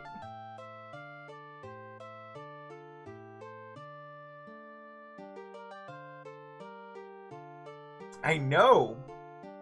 Very kind of the rats to put their, put their things in the, bags and boxes for us. And yeah, if anybody needs a bio, feel free to take one. I think I'm doing okay at the moment. So, nope. Run away. Run. I'm not ready for dragon fighting. Even if I'm ready for dragon fighting, I'm not ready for dragon fighting.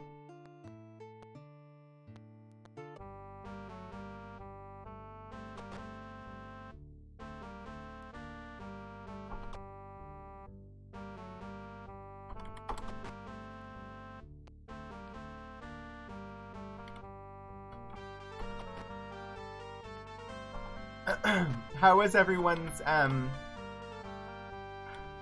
information literacy skills yesterday? There were a couple of things where I just felt like, did you really have to do that? That's really ridiculously cool of you to do that. One of which was the Wizards of the Coast April Fool's joke yesterday, which was just mean. Their April Fool's joke was to create a graphic with a hamster floating across the screen that said Spelljammer confirmed.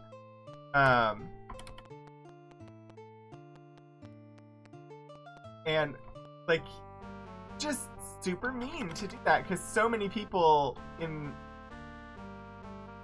the fandom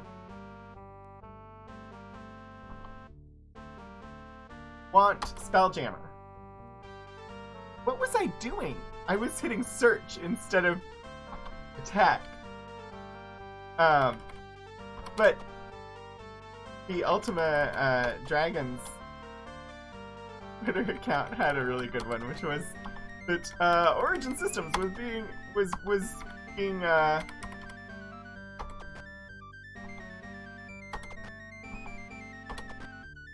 brought back, and that they had announced a lineup of new Ultima games, starting with Ultima 10, 11, 12, etc. And that one was kind of cute. Like, because that one was like, yeah, I don't actually think this is happening. But, like, there have been multiple signals that Spelljammer might possibly come to 5e. Like, the current Unearthed Arcana with some Spelljammer races in it. That make it seem like it's really possible, and it's something that people really, really want. And so to do it as an April Fool's joke is just neat. Hello!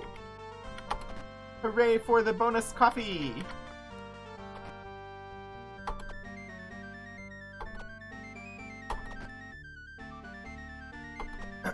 And so I was very, very excited for a moment when I saw the Spelljammer confirmed thing, and then, like, 2 seconds later I was like, oh crap, it's April Fool's Day.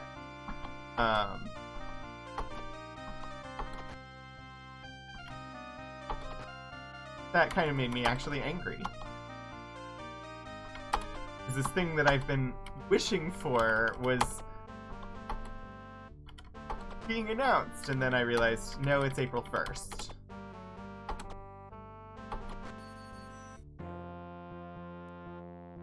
Which is just mean.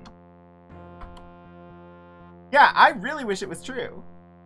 So, I've mentioned previously, my first role-playing experience, like, well, okay, my first role-playing experience was, an Advanced Dungeons and Dragons module that I went through as a solo player, just one-on-one with the DM, who was a friend of my brother's. But my first, like, solo, or my first role-playing game, once I was a little older, like, and really got into it was Rift. And I like the concept of Rift. I like the world in some ways. There are certainly parts of the world I don't like. But the concept of the world, with the ley lines and the importance of the ley lines and interaction with them, the portals to other dimensions, that basically it is a setting in which you're here on Earth in the not too distant future. Magic has erupted all over the planet, and there are ley lines all over the place, and nexuses of power that are at important locations. And there are portals to other dimensions. And so you've got high technology sci-fi, as well as sword and sorcery, magic stuff, all mixing together on Earth. And as far as the setting goes, it's amazing. I love it. Unfortunate execution. And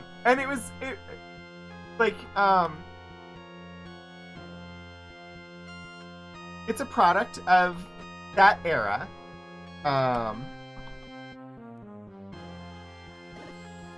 And really is not really any worse than other, like, 90s RPGs. But other 90s RPGs have made the effort to update. And Palladium has not made the update to Rift. But within Wizards of the Coast's D&D product, Spelljammer is kind of the closest you get to Rift, with the mixture of sci-fi and magic and being able to easily hop between the different realms, and just like, so I'm excited for Spelljammer because it goes to a place that I have missed for a long time. You love your giant anthropomorphic wolf wizard Mountie and his magic sky surfboard? That sounds amazing!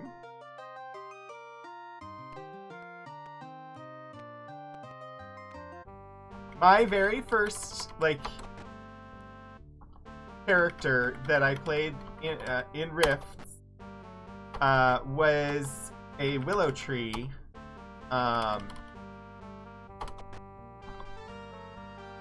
Who was essentially a small person. Kind of like, I don't know, that they were, it's been a long time, but they were essentially like a dryad who could be a willow tree. And in either form they could move or attack and things like that. They just couldn't talk when they were the tree. And that was the very first role-playing game character that I ever really made.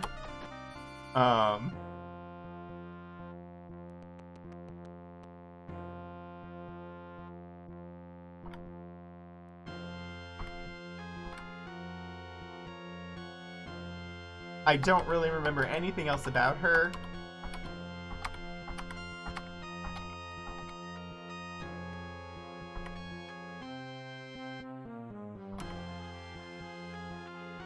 But I do miss playing Rift. But I don't miss Rift. Why?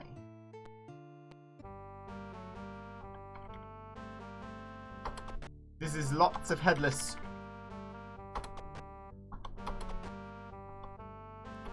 Out of curiosity, if anybody wants to share, what was your first role-playing game and first role-playing game character? Do you have fond memories? Did I get a magic shield? I don't know, but I will look after this fight. I don't really look at my treasure when I'm picking it up. At least, especially when I'm mostly out here grinding for gold so that I can finish raising my karma. So I haven't been looking. Yikes. Is the yikes about all the headless? Oh wow, slingshots around the sun to 28 years ago.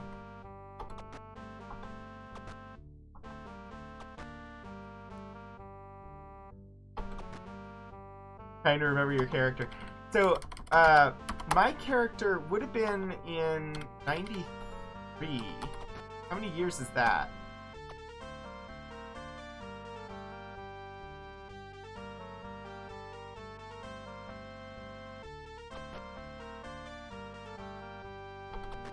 My brain doesn't math.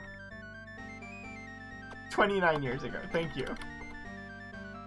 I mean, so, and I count that as my first character that I made. It is definitely not the first role-playing game character I ever played,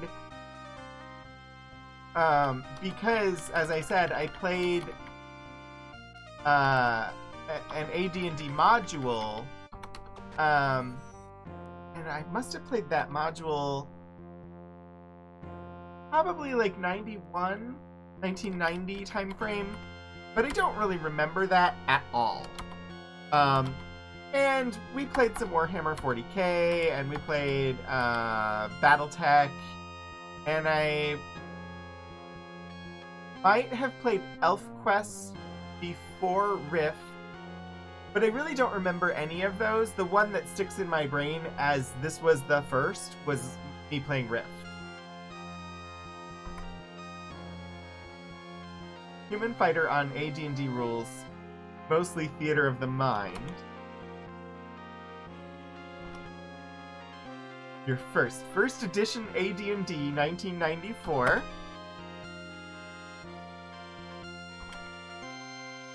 That would be the rules that the Baldur's Gate video games were written using. Broke.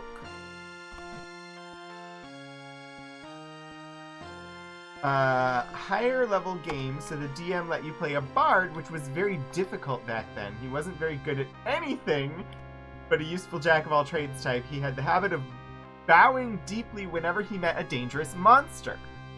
His bowing was more polite than ducking.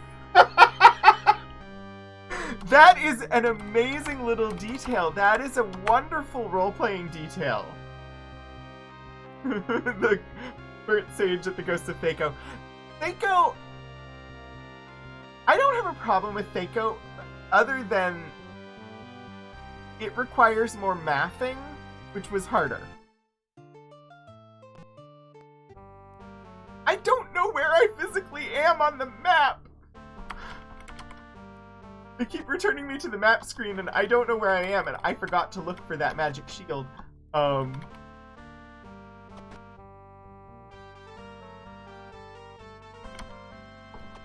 get there. Thankfully this time it's only 3 snakes. Anytime you need a freaking wheel to help you find out if you hit something. And I think Thaco... honestly, the AD&D rules are one of the reasons why the old, like, original Baldur's Gate games were frustrating to me, and why I always cheat at Baldur's Gate. Baldur's Gate 1 and Baldur's Gate 2 are built on the AD&D rules. And I always enable console cheats on those games. I tried playing them on the iPad where I couldn't do console cheats, and I went and bought them again elsewhere so that I could use the console cheats with the enhanced edition, because they're just kind of unplayable for me without the console cheat. There I am. Alright, let's look at this inventory. principle behind Thaco is good, less intuitive than difficulty checks. Faster when you master it. Interesting. Yeah, I think for me it's I'm a very intuitive person, and so it was not intuitive.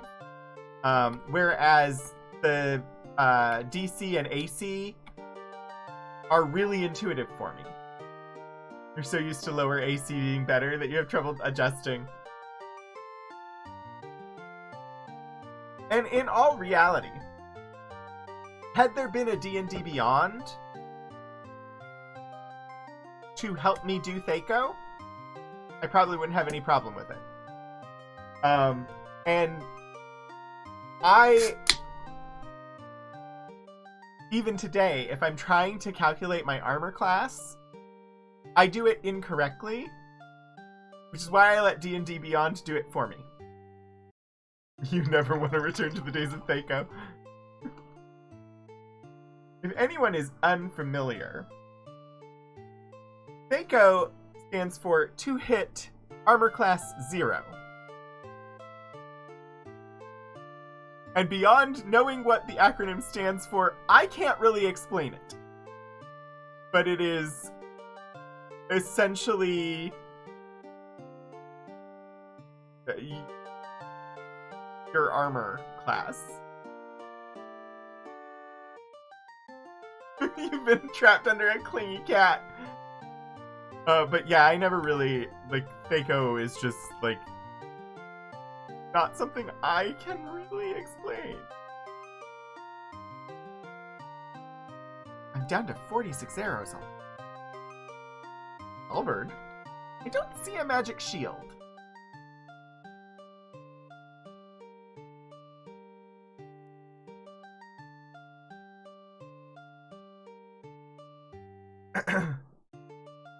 The 5 saves? No rhyme nor reason for the difficulty behind them. Wisdom applying to some of them sometimes, but not all of them. Breath weapons being... Yes.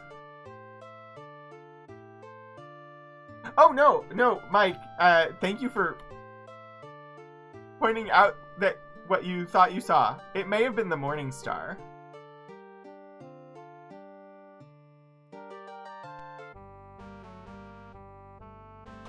This, many battles in a row is exactly what I was looking for. So, you know, this is not a bad thing, because I do need to do the grindy, because I need to get that karma back up to 100, if I want to progress the game. So, this is where we're at, is just grindstone, because I need somebody to tell me words of power so that I can enter the dungeons and be able to get back to the surface. After last week, when it was suggested that it was time to start doing the dungeons, after stream I did do a little lookup to see how one gets to the dungeons in this game, and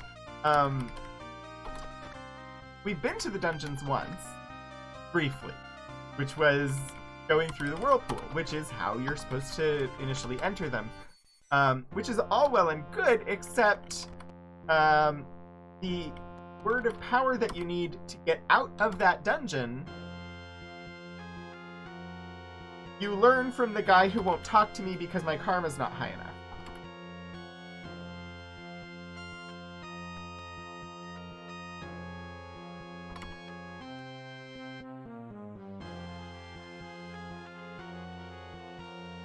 Oh, and that's where I was headed.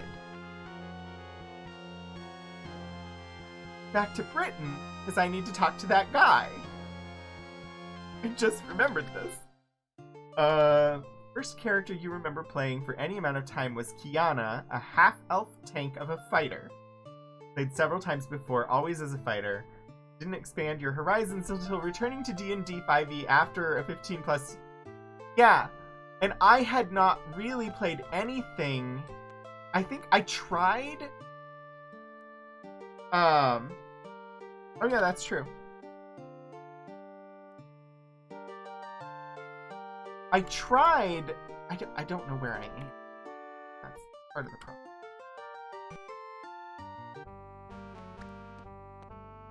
Hi, Kaden! How are you today? I tried to get a group together to play in college, and it just never panned out. I think we made characters and we might have met once, but then nothing happened after that.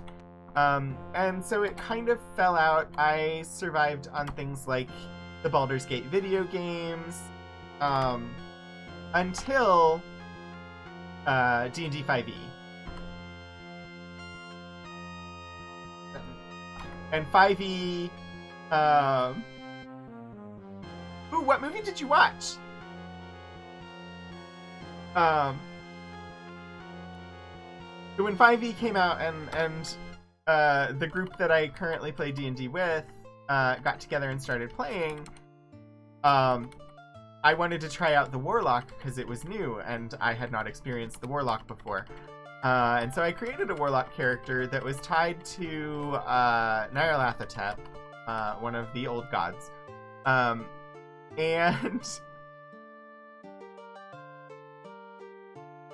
things didn't go super well.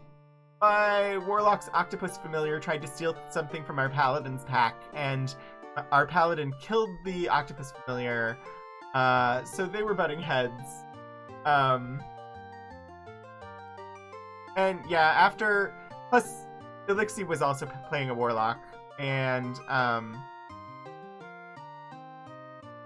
after we finished the first big quest, and we had all, those of us that wanted them, recovered and reattached our fingers that had been stolen from us, my character decided to go off on his own to further his studies and try and... Yeah. So I just wasn't really meshing with the party with that character, and so then I ended up playing a human...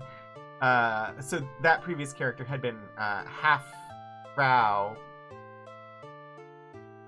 Warlock. And I ended up playing a human sorcerer that I like. A human sorcerer who was wild magic and ultimately I think the last 2 levels were Warlock of Chaos Incarnate. So ooh, Lilo and Stitch! I love Lilo and Stitch! Stitch is one of my favorite characters, honestly. I need to sell something. Nope. I honestly thought that a day would have passed. Let me hole up in camp. On foot! Hole up in camp for 9 hours. And yes, I will set a watch.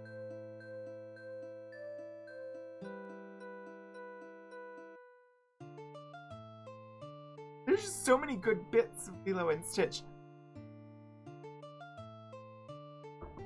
And, I don't know if I've mentioned before, but I'm a huge fan of the Kingdom Hearts series, and if it ever becomes not Epic Store exclusive, I will definitely be playing the Kingdom Hearts on stream. I mean, I'd have it for the PS4, but I would have to stream from the... I would have to do capture card and all. I want to get them for the PC. But they're currently an Epic Store exclusive, and I have yet to have anything quite compelling enough to make me download a third games launcher or a third generalized games launcher. I have a couple of proprietary ones like the Origin game launcher and the EA game launcher and things like that, but I haven't seen a really compelling reason to download the Epic Store and make an account and have another games launcher that I will forget to use. Most of my games launch from Steam. But there's a good Lilo and Stitch section in Kingdom Hearts. Oh, the Elvis bit, yeah. Shadow Lords move at midnight, but nothing's stopping one Shadow Lord from moving in where... Yeah. You only have Riot and Battle.net on your PC. I have Battle.net. I haven't used it in a while. Mostly just because I have not been willing to play any of the Activision Blizzard games in over a year. Girls have gone home! Quiet house, yay! But that's more... Nope, I need to do... No! I don't want to talk to you. Go!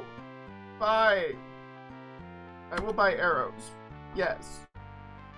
I will buy quarrels. Yes. Now leave me alone while I have to see if I have equipment upgrades. I don't have Riot. I miss playing Diablo. But I definitely need to see some improvement from...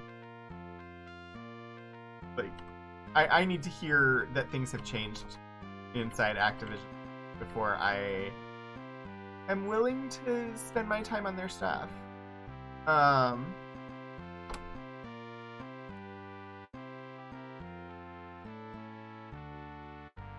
But yeah, I mean, there are a couple of things that I just don't care for about Epic.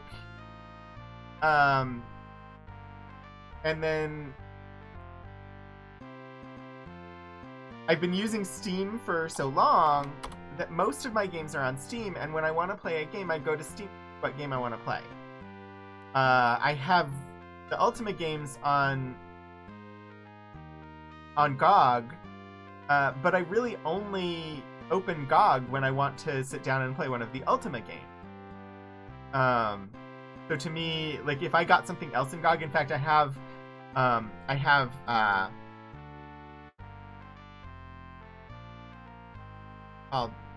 Shadowrun.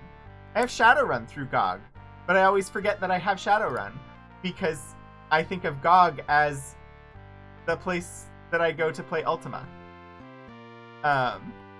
So I would prefer just to have everything in Steam because then it's all in one place. And I don't forget that I own certain games. Yeah, Diablo 3 was literally a game, Portico, that I would just... It was one where if I wanted to play a game but I couldn't decide what to play, I could just pop into it and just play. I didn't have to think. I could do something else while I was playing it, because I could just run around in the world and play the game. And so after ActBliz, the game that is that for me right now is Star Trek Online. Oh, thank you for the posture check. Hold on to a halberd or morning star or two. Oh, cool. Thank you, Mike. But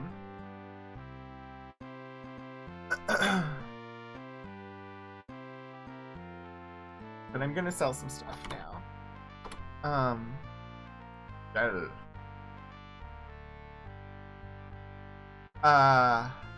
Forget what I was gonna say.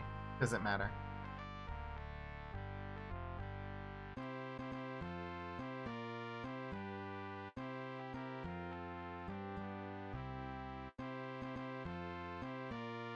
Herbs. Name oils. Albert. Warnings.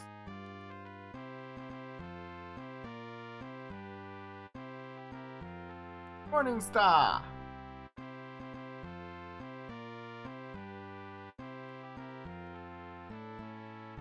I can sell the ones that are listed here, because the ones that are equipped don't show up here, right? I don't need the bow. Last sword. Okay. Chris Standard.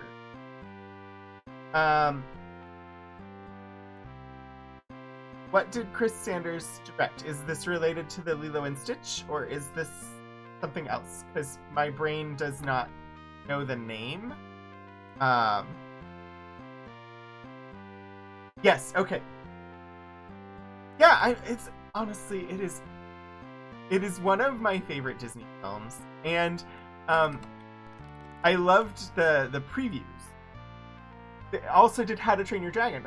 I haven't seen How to Train Your Dragon, but I've heard really good things about it. The teasers for Lilo and Stitch were hilarious. It was Stitch like ruining iconic scenes from other Disney movies. Absolutely spectacular. Hi, Puddle Glum. I have 1101. Means I could go buy some more karma. Getting much closer, everybody, to being done with the grind at this point. Or this particular grind. The purpose of it. I don't know. We almost have coffee. Look at that! This magic carpet is amazing! He almost got thrown off in the Lion King trailer. Someone recognized it wasn't Simba. Yeah. I love the Beauty and the Beast one, where he causes the chandelier to fall. Partly because I've met the actress who originated the role of Belle on Broadway multiple times. Susan Egan, who also voiced Megara in the Hercules movie. And so I have a fondness for Beauty and the Beast because of Susan Egan's connection to it, although despite all of the problems that story has with regard to Stockholm Syndrome and stuff like that. Anywho, fashion, boo.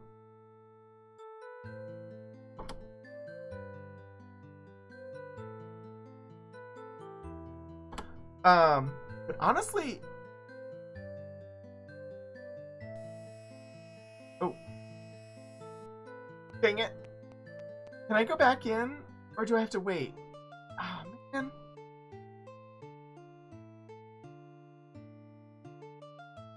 I probably have to wait another day, don't I?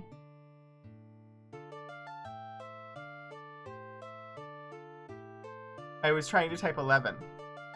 11 wasn't a possibility.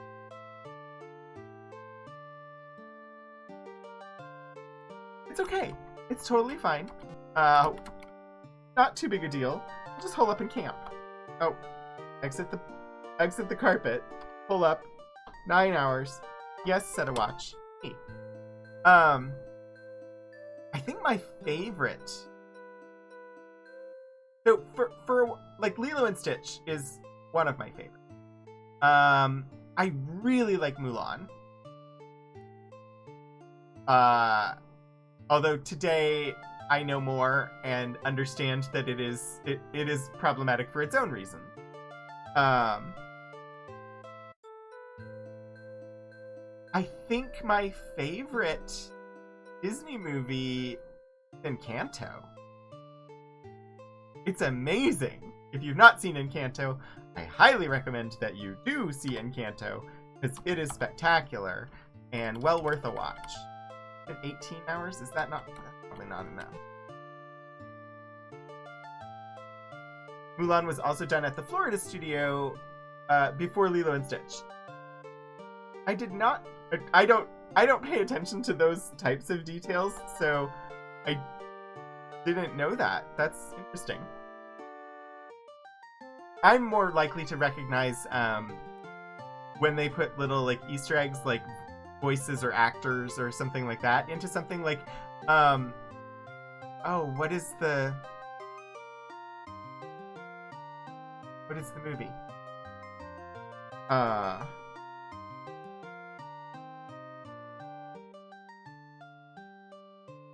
Enchanted. The live action film Enchanted. So many, like they did tons of Easter eggs in Enchanted. Some of the Easter eggs are just a little bit like a musical lick here or there that is a callback to one of their animated films. But a lot of the Easter eggs are the people you see were the voice of one of the animated characters. Like, they have tons of cameos in Enchanted of actors or actresses who voiced characters in Disney films, but had not really, like, appeared on screen before. So. Oh, hi, Lars. Going okay. I'm making much better progress than I used to be in this game.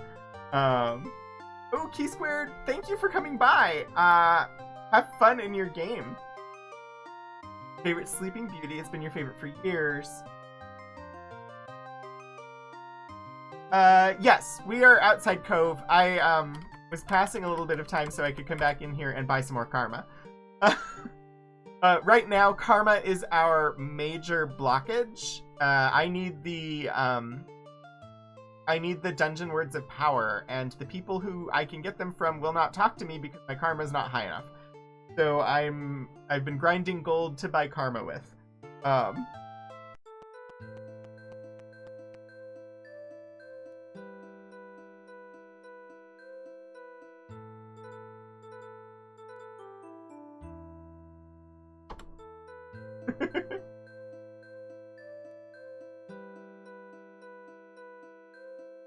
Oh yeah, composite's not the best video quality. HDMI is much better. Oh, Tony! It was good of you to stop by. It was good to see you. Have a good evening, and hopefully I see you again soon. How many hundredweights? I can't do more than 9 at once. We'll do 9. Should put us at 79 karma, I think. Yes. Alright, we are 21 karma away.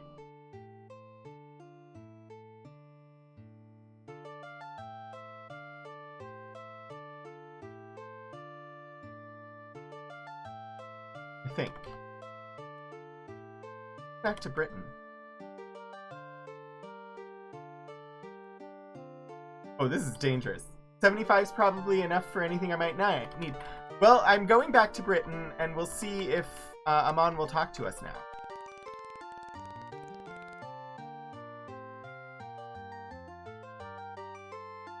Last time we were in Britain, there was one of the Shadow Lords. So, keep forgetting that I can't hole up while riding the carpet.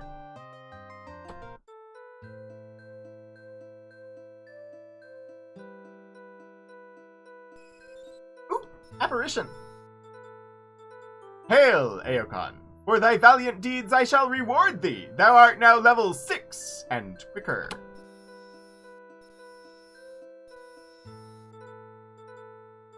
Thou showest well the wisdom of an avatar, but not yet hast thou achieved the potential. Stay on the path, and thy soul shall flourish. 80 is what I need. I'm 1 off. I can run back. I have enough gold for that.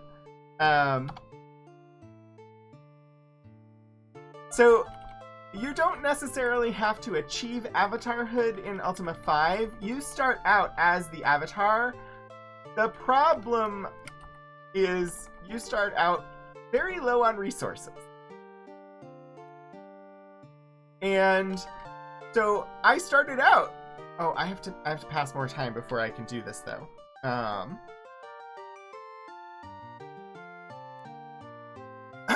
So you start out really low on resources, and I didn't have a lot of gold, and I died in most fights. And so in order to make sure that I had food, I took food from people's fields, which lowers your karma. And I got my karma down to 0.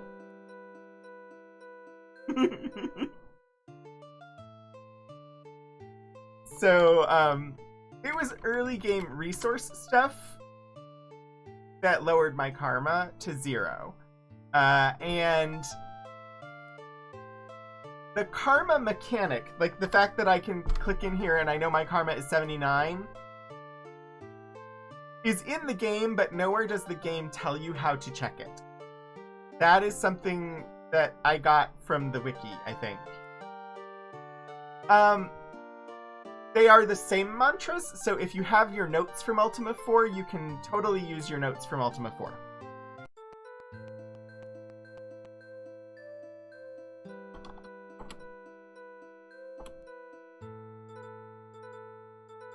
And after you've done the shrine quests, you can give 100 gold at the shrines to raise your karma by 1.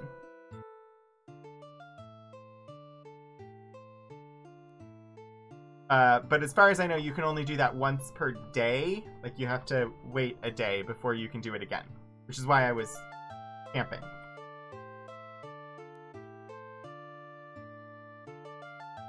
Right. Now we go... Oh. Can't fly the magic carpet over the deep water. Oops. Now we go to Britain and see if this person will speak with us. I know he was on top of something. I don't know exactly where, because it has been months since we saw this guy. I'm guessing up here? Oh no! He's not here. What?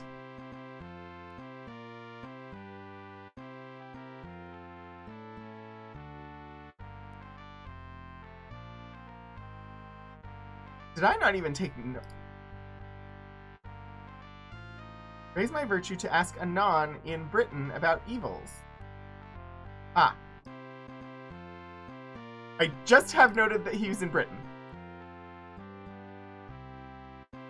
Caden 303 is practicing their roguish skills by lurking in the shadows. They may be preparing a sneak attack. Enjoy your lurk, Caden. Alright. Should be here somewhere. Private.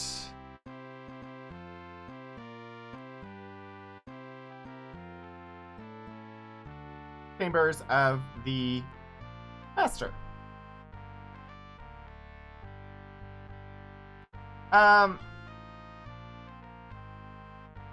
It's hard to say, Lars. My playthrough of Ultima 4 was my first time ever playing Ultima 4. And Ultima 5 was was, as far as I'm aware, the very first computer game I ever played. So, Ultima 5 has nostalgia value for me that Ultima 4 doesn't. I think story-wise, I really enjoyed Ultima 4's story, and I can see why people love it.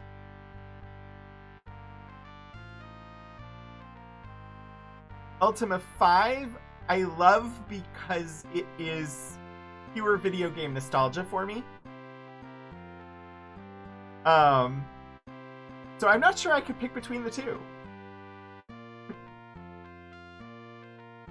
Alright, we have the Grave Wizard Anon.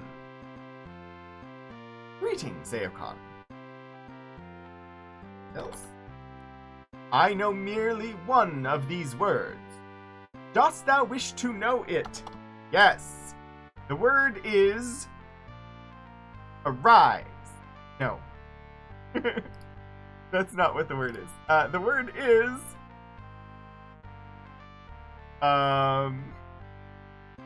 B... I... L... I-S. Vilis.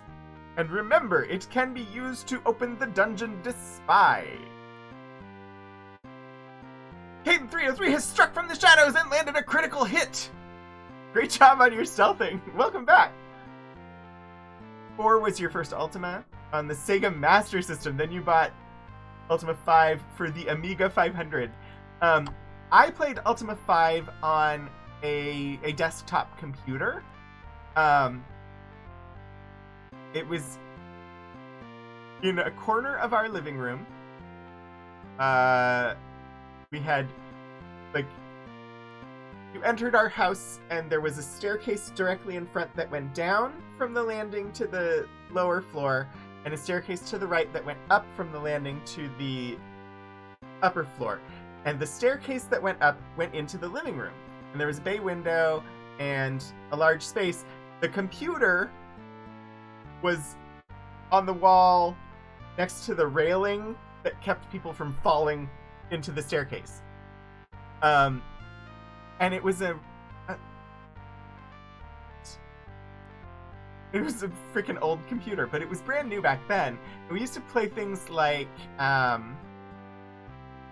we played Ultima 5. There was a game called Acquire, where basically you were buying and trading hotel chains. I remember that one.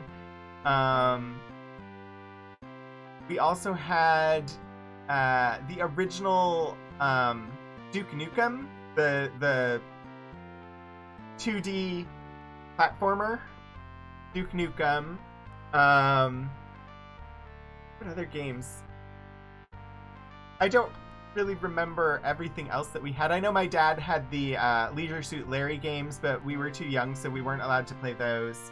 Grew up on 3 and 4. Remember when your dad got 5 for his birthday? You were a Commodore 64 kid. We never had a Commodore 64. We had the PC to play games on, and we had an Atari 2600 until the Nintendo came out, and we had the original Nintendo Entertainment System, the square box with the little door that flipped open. That's the Nintendo we had. And then we had a Super Nintendo. And then when I was in high school and had a job of my own, I bought a Nintendo 64. A gentle chime reminds you that the moon gate to another place will open in 13 minutes. Thank you, Portico. You're still too young to play Leisure Suit Larry. I've never played it. I don't really know anything about Leisure Suit Larry. Let me write down this word before I forget to. V-I-L-I-S.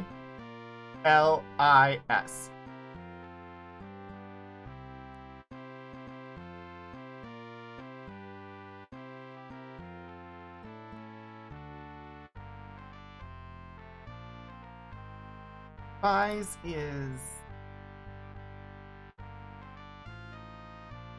associated with which?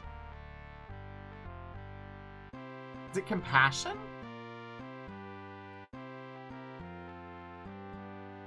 I'm gonna guess it's... I don't remember. Which dungeon goes with what? Nope. Wrong. There.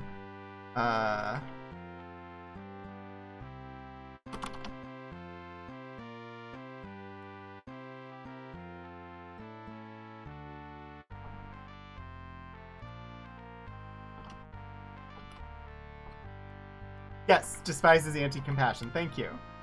Dungeon despise. Elise. This seems like a good organization of the information. Information.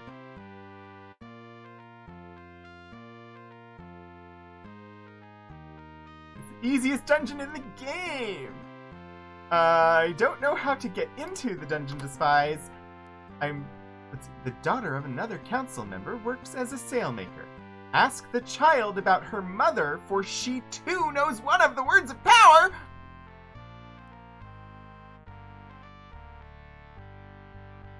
Alright, this is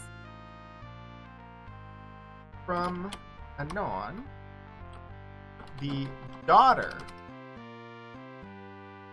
of another council member works as a sailmaker. Ask the child about her mother, for she too knows one of the words of sailmaker.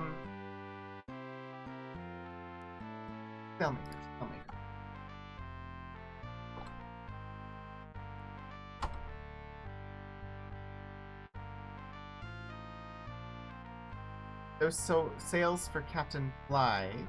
Why not?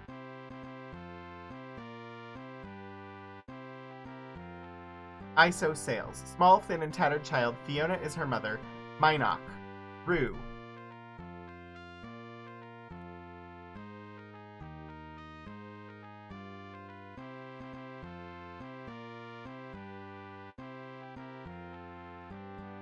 Rue in Inoc.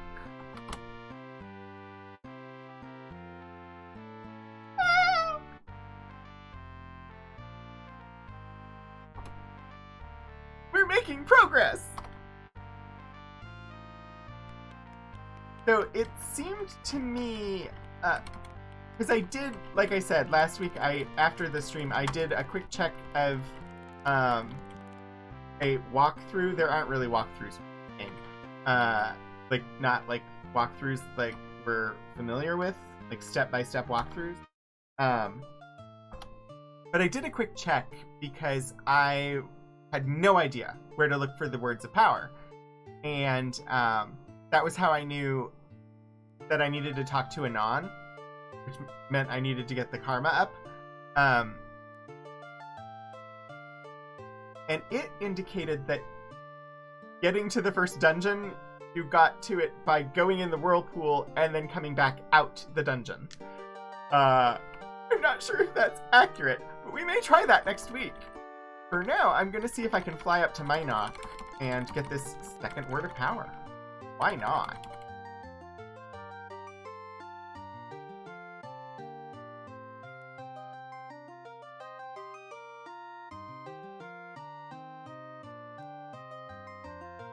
Right, we're at the lake.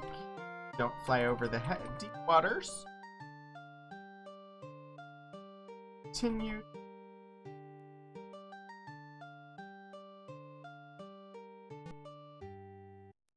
Oh dear. Maybe I should cross through the mountain. Go this way. I don't know.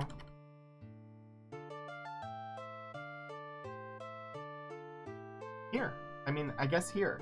Exit. Get. Climb. Use the magic carpet again. Ignite the torch. There!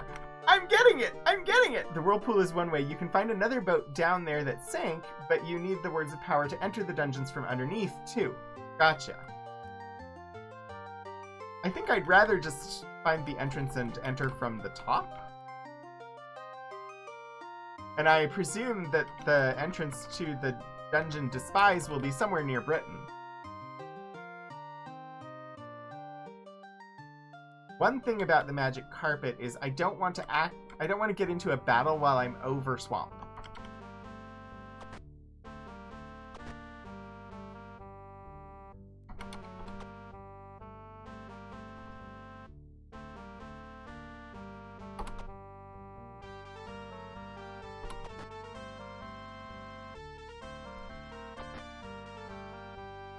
The dungeons are where I left them in Ultima 4. That doesn't mean I know where they are! Spice is in the Serpent Spine. Gotcha. I may have to pull up my Ultima 4 map, because I think I marked the dungeons on it? Possibly? It might have been a thing that I would have done. It might have been a thing that I didn't do.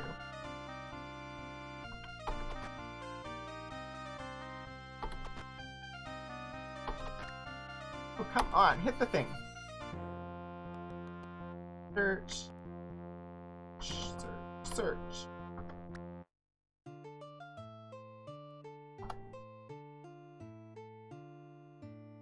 Hello, Minoc. You're gonna have a freaking Shadow Lord, aren't you? Don't. And I can enter? Amazing.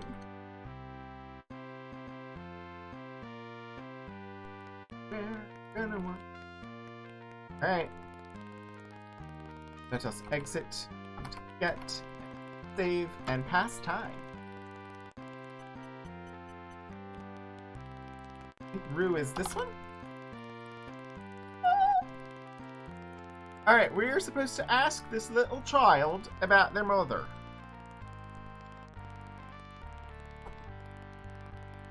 Mona, she works at the poorhouse.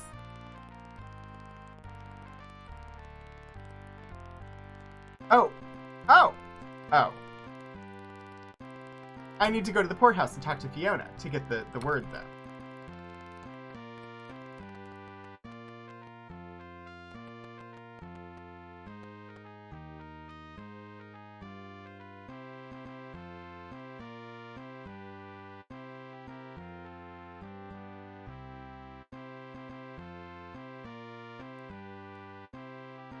M-I-S-S-I-O. Mission. Mission of the...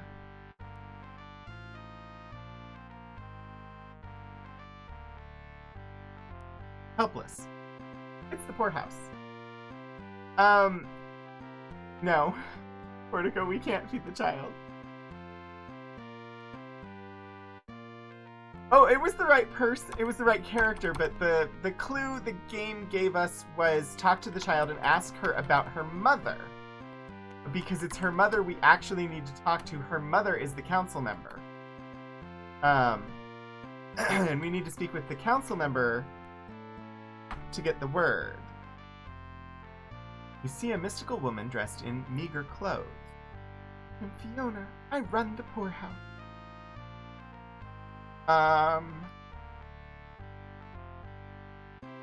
The word we asked about before was evil, but... When dire need of food?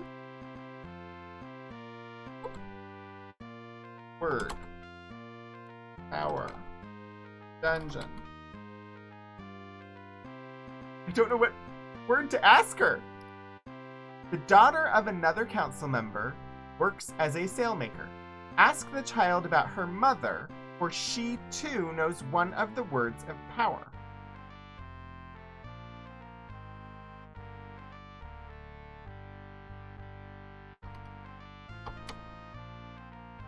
I tried word and I tried power.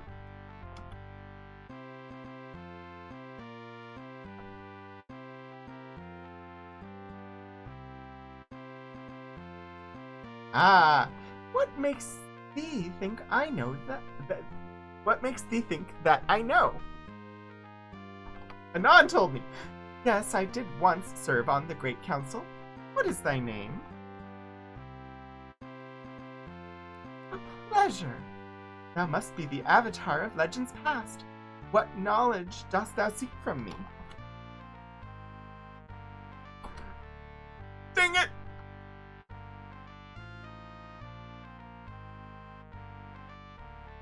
I mistyped.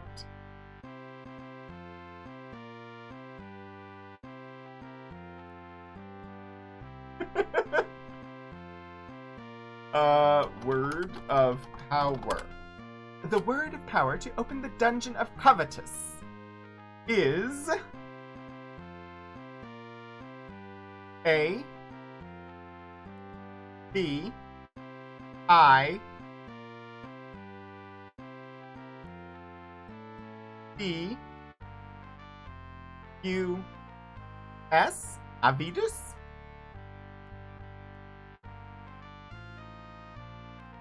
So we've got the word for covetous.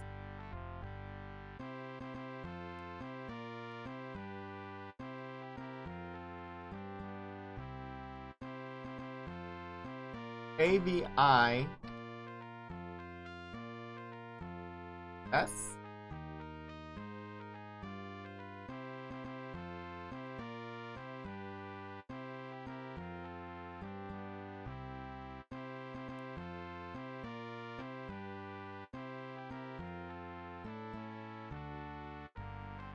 Takes a screenshot of the rune letters.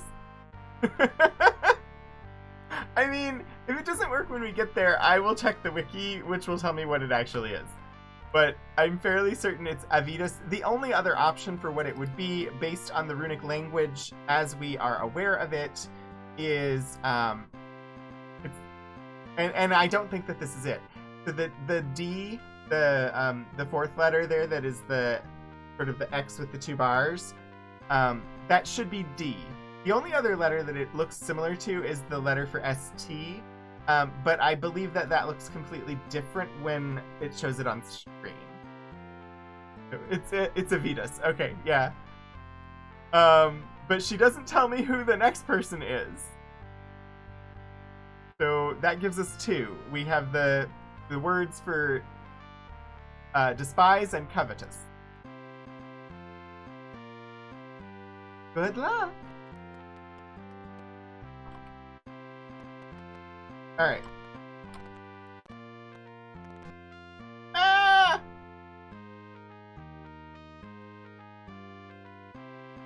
No. No.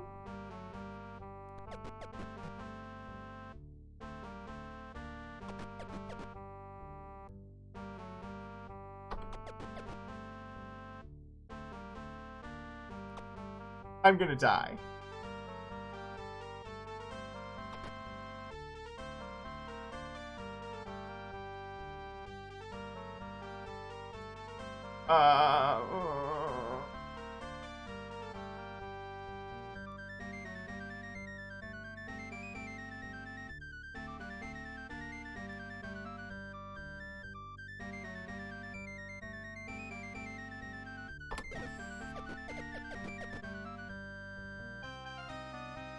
You know what? No. For 25 gold. All because I would not give that guard 25 gold. Call me Vexalia.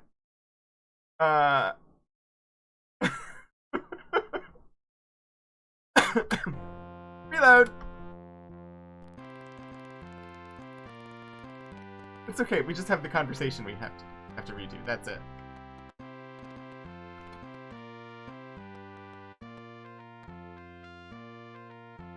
Ooh, that's a good note, Mike.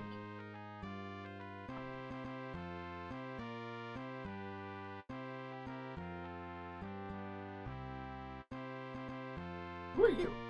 Oh, Lady Sarah. You're not who I want. Never mind. Bye. Or who I want.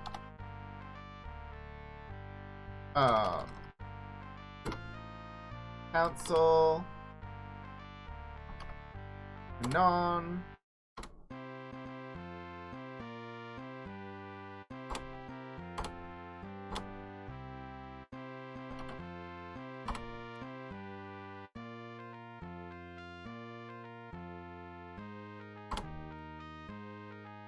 There, we will not have to redo that again because I have saved. Magic carpet. Avoid the guard this time. Yeah, avoid the guard. That's the thing to do. Alright. That's where we'll save it. We're gonna go here. Because it is time to end for the day. Thank you so much, everybody, for coming by. Yeah, thank you. Thank you to Eliza for the follow that happened, I think, yesterday. Thank you, Be Right UK, for the 500 bits. Thank you, Was Not Worth It, for being a subscriber over on Coffee. Thank you so much to my mods and to the wonderful artists who've done art for the stream. Thank you, everybody who's been chatting. I hope that you have had fun hanging out. I'm really enjoying this visit to like my video game past with Ultima 5. And I feel like we are making progress every stream now. It really feels like I'm playing a game and not like butting my head against a wall, which is how it felt for the first few weeks playing this. So yeah, we're looking forward to more of this next Saturday. Tomorrow I will be live at 1 p.m. Eastern for more Mass Effect Legendary Edition. We're currently in Mass Effect 2. We're currently doing Tali's companion quest. So if you want to join for that, that is tomorrow. Monday night, we will be back at 7 p.m. Eastern for more Wander Song. I have no idea how much is left. It is the most amazingly cute game ever. I love this game. So we'll be doing that on Monday night, and of course, after the stream on Monday night, we will raid over to Q Times for the Stream Punks. Probably for Barony of Olives this week, but you know, whatever comes. And coming up on Wednesday, I will have a collection of Civil War letters for the Archives stream. So I hope that I get to see all of you for one of those. I'm going to go ahead and set up the raid. We're going to pop over to Breedanon, who is doing some arting. If you... Helgriff, I'm sorry! The 3 hours for me. So, Mass Effect 4, The Undiscovered Caden. And, of course, if you are a subscriber and you want to drop the raid call in when we get over to Breed. It is there. You can just copy it and paste it. Otherwise, it is hashtag Rogue Raid and, you know, whatever, like, hi emotes that you might have. But yeah, thank you so much, everybody, for coming by.